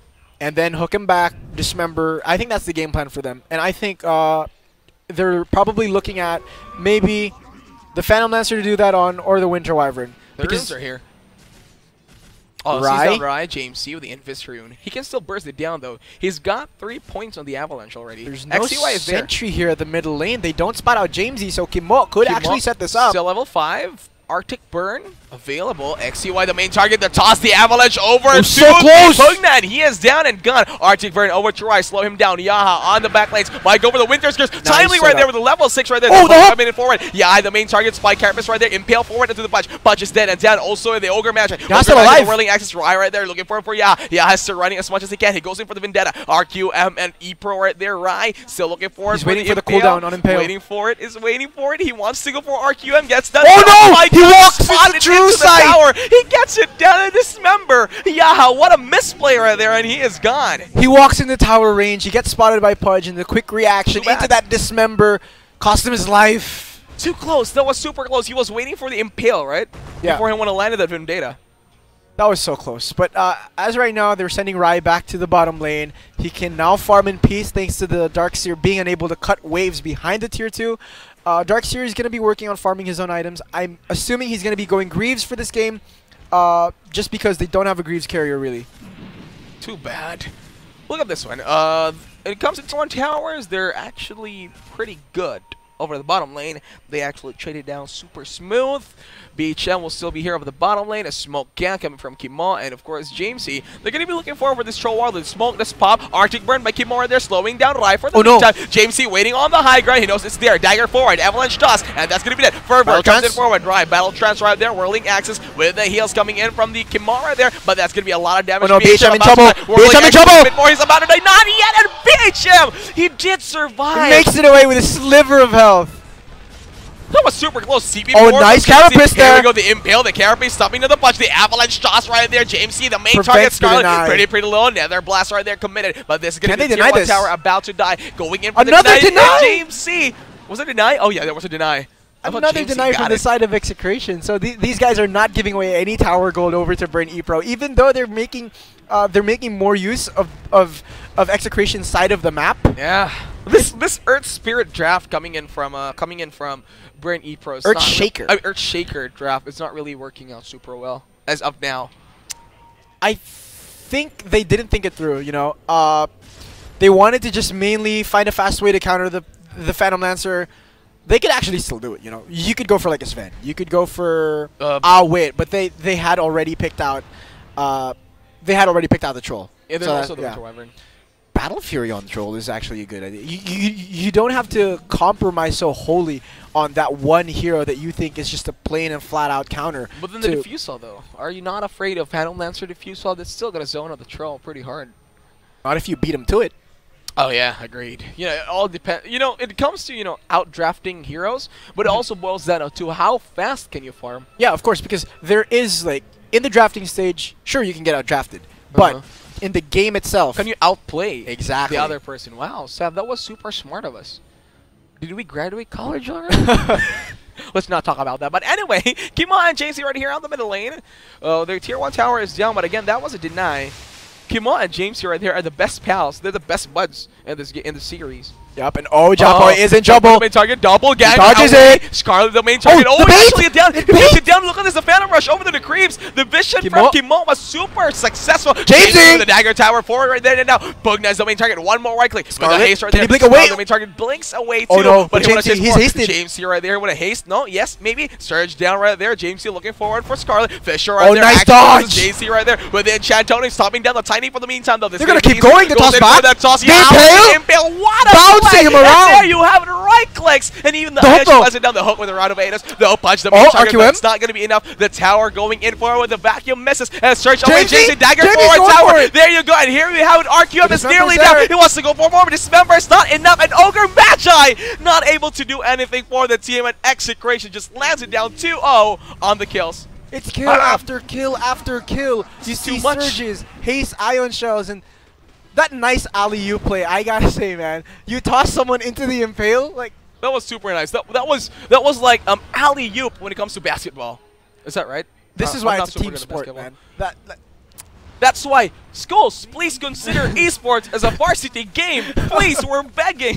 Don't get too political, but anyway, right now we see Icy over in the jungle just making sure that Goaty actually stays safe. They don't actually know where Execration's wards are as of the moment. They don't have a sentry to detect that, but they know for a fact that they are in deep trouble whenever Execration starts to move in and starts to try and find them. Looks like I think Rai this time has actually got his Battle Fury. I think he completed it. He's got the item.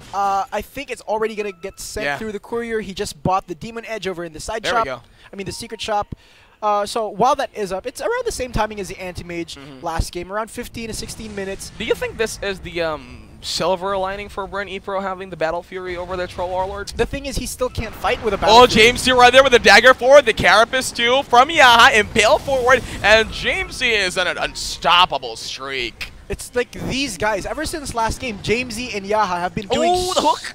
Ah, so close. They've been doing so much work for the side of Suha Execration, actually, and the Punishers are just on a roll here with Yaha and Jamesy leading the charge, diving into these towers, making sure that people stay dead, they don't come back. Meanwhile, on the side of Bren, they're just relying mainly on Rai to actually just keep up his farm to make sure that they break even somehow. Same thing happened on the game 1 though, right? Exactly. They're waiting for Rai to come online, and their Earthshaker draft, I think, I don't want to badmouth the players, but I think it ultimately failed this time.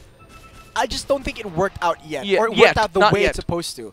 We still have not seen an Echo Slam into an army. Oh, there we go. James with the dagger forward. Once again, Rai, the main target, the Impale forward. Execration right there brings down the Pandemonium over to the Troll Warlord. That was really nice. And with the extra help as well from that dominated Centaur from Darks here. But a nice smoke. Micro skills. A nice smoke here coming from Requiem and the gang. Goatee.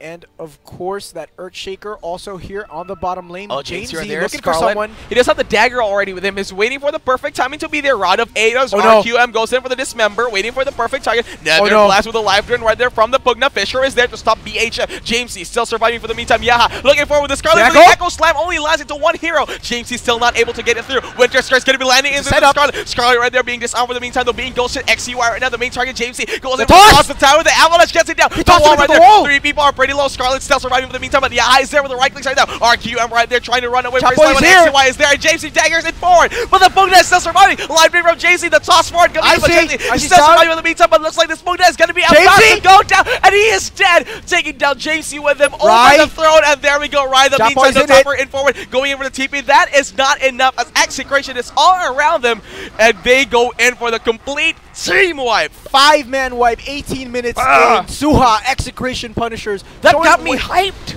I'm super hyped right now. That was like a perfect, clean team fight. When I saw that toss, in fact, we'll be seeing a replay of that momentarily, but when I saw that toss back into the wall, like, there we go. Take a look at it. The Tiny just staying alive for so long. The Echo Slam landed only onto one hero, sending only BHM The Winner's Curse. Super Brave, look at those. And Goatee tries to go in for the Ghost form. Icy gets tossed back into the fight, into the wall, slowing him down as well. No more zoning out right there. It looks like the Phantom Lancer, Chapo, just jumps in forward. And RQM about to die and survive right there, but he just gone. Goatee, though, however, he was able to take down James C with him. Yep. The Nether Blast. It was a very clean fight overall. And even with the tower still there, the shifting of aggro because of the illusions and because of the creeps that they were pushing with just meant a lot for the side of Suha Execration. But why did Reich TP in forward in the tower? I think that was too much. I think that was too much precaution for him. He just went in forward. I think when they saw that the Winner's Curse had already been committed, meanwhile, James C, Avalanche toss, the combination right there, and that's Icy, dead and gone. Yep. But, like, really, I think the mistake there at the bottom lane is that they thought that Suha Execration had already committed everything because they had the Winner's Curse, because the vacuum was there, because the wall was there. And so, when Ride did decide to TP in, that was the exact same moment that Japoy showed up to the fight, and the numbers advantage was just there, man. You can't fight a full team with two of your supports who are very underfarmed. Oh, Rod of Adas, hooking forward. James here right there, misses on the Avalanche right there. RQM going in for the Phantom Lancer. Phantom Lancer, the life break, he is down and gone. You'll Scepter from Yaha actually goes down to RQM, but Phantom Lancer is gone. Yeah, so that's one way to actually create a 4v5 for them. Their Rod of Atos onto the PL, make sure he can doppelganger away. Props for RQM though, still pretty good landing on the hooks. Yep. I think the Phantom, the Doppelganger was on cooldown that time. I think he saw that. No, he got stunned by the Enchant Totem cast. Ah. He got stunned. So too bad. He was trying to cast it, but he wasn't able to. But meanwhile, top lane, Icy and the gang with Goatee, Scarlet, and RQM. Oh, they're on up 8. Just there's going to be a big target there, James C, but BHM is there, surges away and blinks just to make sure that he will be surviving and not land more death. 8:22 is the score in favor of Suha Execration. 20 minutes into the game, ladies and gents, in the entire Philippines. You're still watching the Nationals right here, live on TV and the internet, so you guys better check it out. Yeah, here we go. 10K net worth lead for Suha Execration. That is massive. 20 minutes in, and it's 10K. It's a 10K net worth lead. I think he can buy the rest of I don't know, Valve. Like, okay, so first of all, it's 20K net worth from just your 2 cores alone, 20 minutes in. And it's getting quite... Oh, James C once again with a dagger forward. The hook doesn't even miss. XCUI still tanky. Goes in for the Fire Blast into Kima, but that is not enough. Bren Epro losing their supports one per one, and this Ogre Magi has been dying constantly for the past few minutes. This Pugna hasn't been functioning a lot as a support. He's too underleveled. Yeah. Decrepify doesn't actually really help out.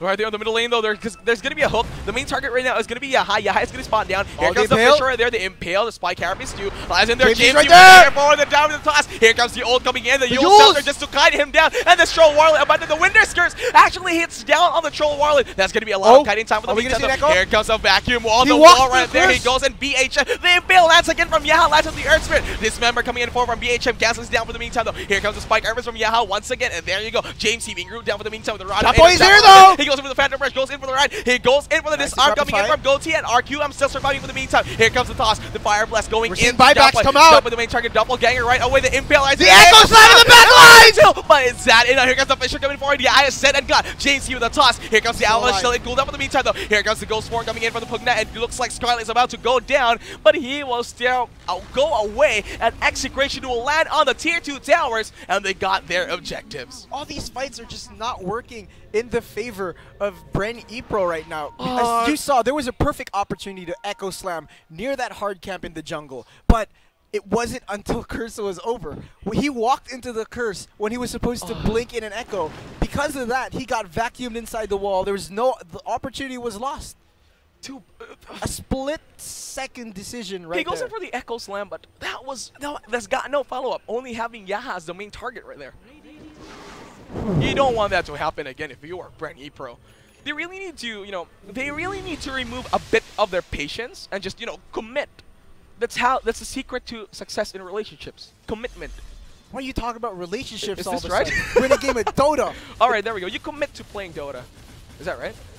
It should be. It should be.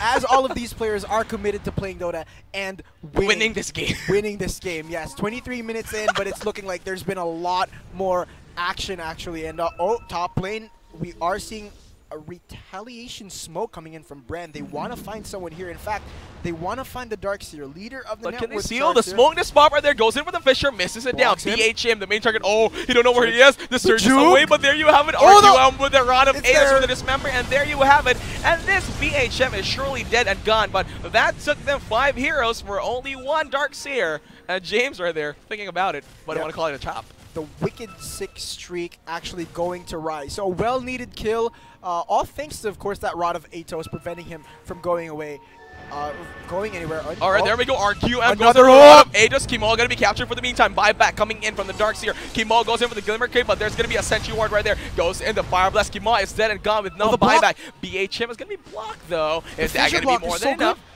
James here right there. So James is has Joplin DD. Phantom Rush right the main target. Oh no, Yaha gets put in forward. But it's the a counter Skycrab piece. goes in, but he's going to be lowering down, get and gone. A gust from that rod. They That looks bounce like back. James C, the main target right now. Scarlet goes in for the dagger forward, looking forward for Everyone James is bloodlusted. James C with the double damage rune, trying to be envy with the baiting Shadow them Blade. in. They got no detection right now. And James C with the double damage rune. He might go for more. Dancing just a bit more, a bit of a tango. The Shadow Blade could about decide to to run still out go right now. for this, cancel the RQM TP. tries to go for the TP away. Dagger in forward. XCY, the main target with the Iron Shell. And that is dead and gone. And Scarlet just Fishers and trying to hope that James here will not be At least he moving in gets forward. some sort of a revenge kill on that Ogre Magi. Look at Scarlet right there, waiting for the rune. Now he's waiting for the rune, just canceling animation right there. They should actually also be able to get the next one. Oh no, in fact, 3 Kimo was belong. there. 3 belong to the side of Execration, but really it's just been non-stop action, but these teams are forgetting that one important objective that they need to take it to the later stage of the game. Can They we see need that extra the life. swing actually in the graphs? Is Bren Epro making some kind of play right there? I mean, I think they're slightly making a swing back after that fight. yeah, I think so. Having Execration lost 2 and Darkseer actually committed the buyback for that one to no avail. But these 2 teams actually have a lot of Roche potential between them. That Phantom Lancer, along with the help of course, Jamesy, can take down Roche fairly easily. And almost taking down Roche already, unlike game number 1, which happened like 16 minutes into the game. Yeah, of course, it was an Ursa game, so you would expect that there would be But a few this- Roches here and there. Oh, there we go. Yeah, I see again. XUI goes in for the fireball. Oh, the hook actually comes in. fall short. Impale 2 doesn't land. Both of the skills from Execration and Bren Epro not enough to just make sure that they win kind of that place. But that was actually pretty close, and in fact, Icy is probably leading in terms of deaths here because every time Jamesy and Icy cross paths, it seems as though he's just always dead in one snap of that avalanche toss combo. It's like Thanos, but not snapping, actually clapping. Balance in all. No wait, that's Ember Spirit. It's Ember Spirit balance in all ways. Yeah, but anyways, Scarlet are there with the amulet. Maybe looking forward for the perfect Echo Slam. Yep, I think no, they're going for Roche. They're going for Roche. They do have the Echo Slam available, though. Most of the bigger ults of Bren Epro is pretty strong. I think they pretty much knows this. The Radiant has used the scan already. Yeah, they know that Roche. Yeah, they want to smoke for this? Yes, no, maybe. But over bottom lane, though, looks like it's just some vision. Yaha is getting some information as to where Rai is. RQM goes in for the hook, doesn't land to anybody. He's a bit more off the mark. Can we see the Roshan fight? Just a bit more, please. Yeah, there we go. Execration. RQM actually wants to man this up. Mana burn right there coming in from Yaha. But Jamesy, where is Jamesy right now? He's on the back lanes, but Ton forward. Oh, the Winter Curse. It's huge. Lands onto XCY. Oh, no. RQM, the main target. Scarlet over the Echo Slam. But there's going to be a lot of tank pressure forward. The Yule Scepter coming from Yaha. Here. There you go. The vacuum wall. wall. There you have it. VHM is huge. And there you have it. Scarlet about to die, but then go get the troll with the ulti right there with the BKB. Oh. This arm right there. Oh, to dismember of the wrong person. Yaha, the main target for Rai. And there go the He's out of mana. He's probably going to drop down. Oh, the life drain coming in. That's going to be the toss for it. And James he boy. pushes down and goes to the main target. And he has got a day. Say good game. And Bren Epro lost game number 2. 27 minutes in. Suha Execration punishing Epro for the punch pick. The Earth Shaker mid. Not what you want. I think it just wasn't very well read through. There were a lot of things that didn't work out, starting with the draft, and eventually, it just Execration had snowballed off of the back of that Tiny. His mid lane got secured because there wasn't an even matchup. It was just totally unfair and totally favoring the side of Tiny. Yeah. He got last hits, he got kills, roaming around the map, just making sure all the other lanes are safe as well. And it just turned out to be just a really, really bad game. Dude, the Earthshaker right there, I thought that was his game, supposedly, but no, not. The paper that we thought this would be just got taken away and vanished. Oh, magic. I think people saw that. Alright, let's see the highlights right here on game number 2 over Suha Execration versus Bren Esports. This was game number 1. This was the first minute mark, right? I think that tree grab right there was like the highlight that I'm gonna win this. I think like that determined the game actually. Making sure that he has that bottle way before the Earthshaker has anything else in the middle lane. Agreed. Ensure that he could get those extra last hits. Super I mean, like, look at this. 6 minutes in, 37 to 6 as compared to 28 to 2. Plus this really free kill over on... I think this was a kill on Scarlet here. No, Scarlet survived. This was the Echo Slam that they were looking for. Yeah. But James C did not die anyway. But anyway, aside from, watching the highlights, who do you think is the MVP of the game? I'd have to say Jamesy, man. Yeah, James here now. I'd have to say Jamesy. No longer, I thought it was Yaha, but then James, he was just tiling it off with his dagger forwards, avalanche toss combinations from his tiny, and yeah, that actually brought down. I feel like Yaha has also been performing out of his mind. Just these massive impales and the spike carapaces as well. That one. No, that was a misplay. So just in time, when we talk about how Yaha is just performing out of his mind, we now see a misplay that he performed. This is a very clutch game. He's running away with just a sliver of health left. Oh, that was super close. Well, there you have it. James C with a final touch. Okay, here we go. The impale forward. See, and all these alley-oops, a toss into that impale. Yeah. I think we've seen a lot of those actually happen. I mean, also for RQM, his hooks were a bit off the mark, if I may say so. Not that much. I mean, like, I think he needed the Atos. Yeah, but you know what I think they really needed? They needed a better draft, a better approach for this game. Yeah. They can't rely on changing up their draft, but their playstyle remains the same. Let's wait for the troll to find up, and then let's have him fight when we think he can. They weren't too reliant on their position, too. Yeah, I think they just wasted so much time giving space for the troll when he could have been fighting relatively early on, finding opportune moments to smoke up and gank in other lanes. Oh, by the way, Seth, let's clear this up. Position 1 is your off lane. Is your hard carry. Position 2 is your mid. Position 3 is off lane. Position 4 is your roaming support. Yep. Your position 5 is hard support. For all of you guys who are kind of new to Dota and you want to learn some stuff and terminologies that we might be using all throughout the duration of the Nationals. Yeah, so that's a bit of Dota jargon, if you may say. And also, IO the best. Alright, ladies and gents, let's take a short break for the meantime, and we'll be back. See you guys in just a bit.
Welcome back. You are still tuned into the Nationals, and we just witnessed an amazing game after the Suha Execration Punishers just dominated in the last game.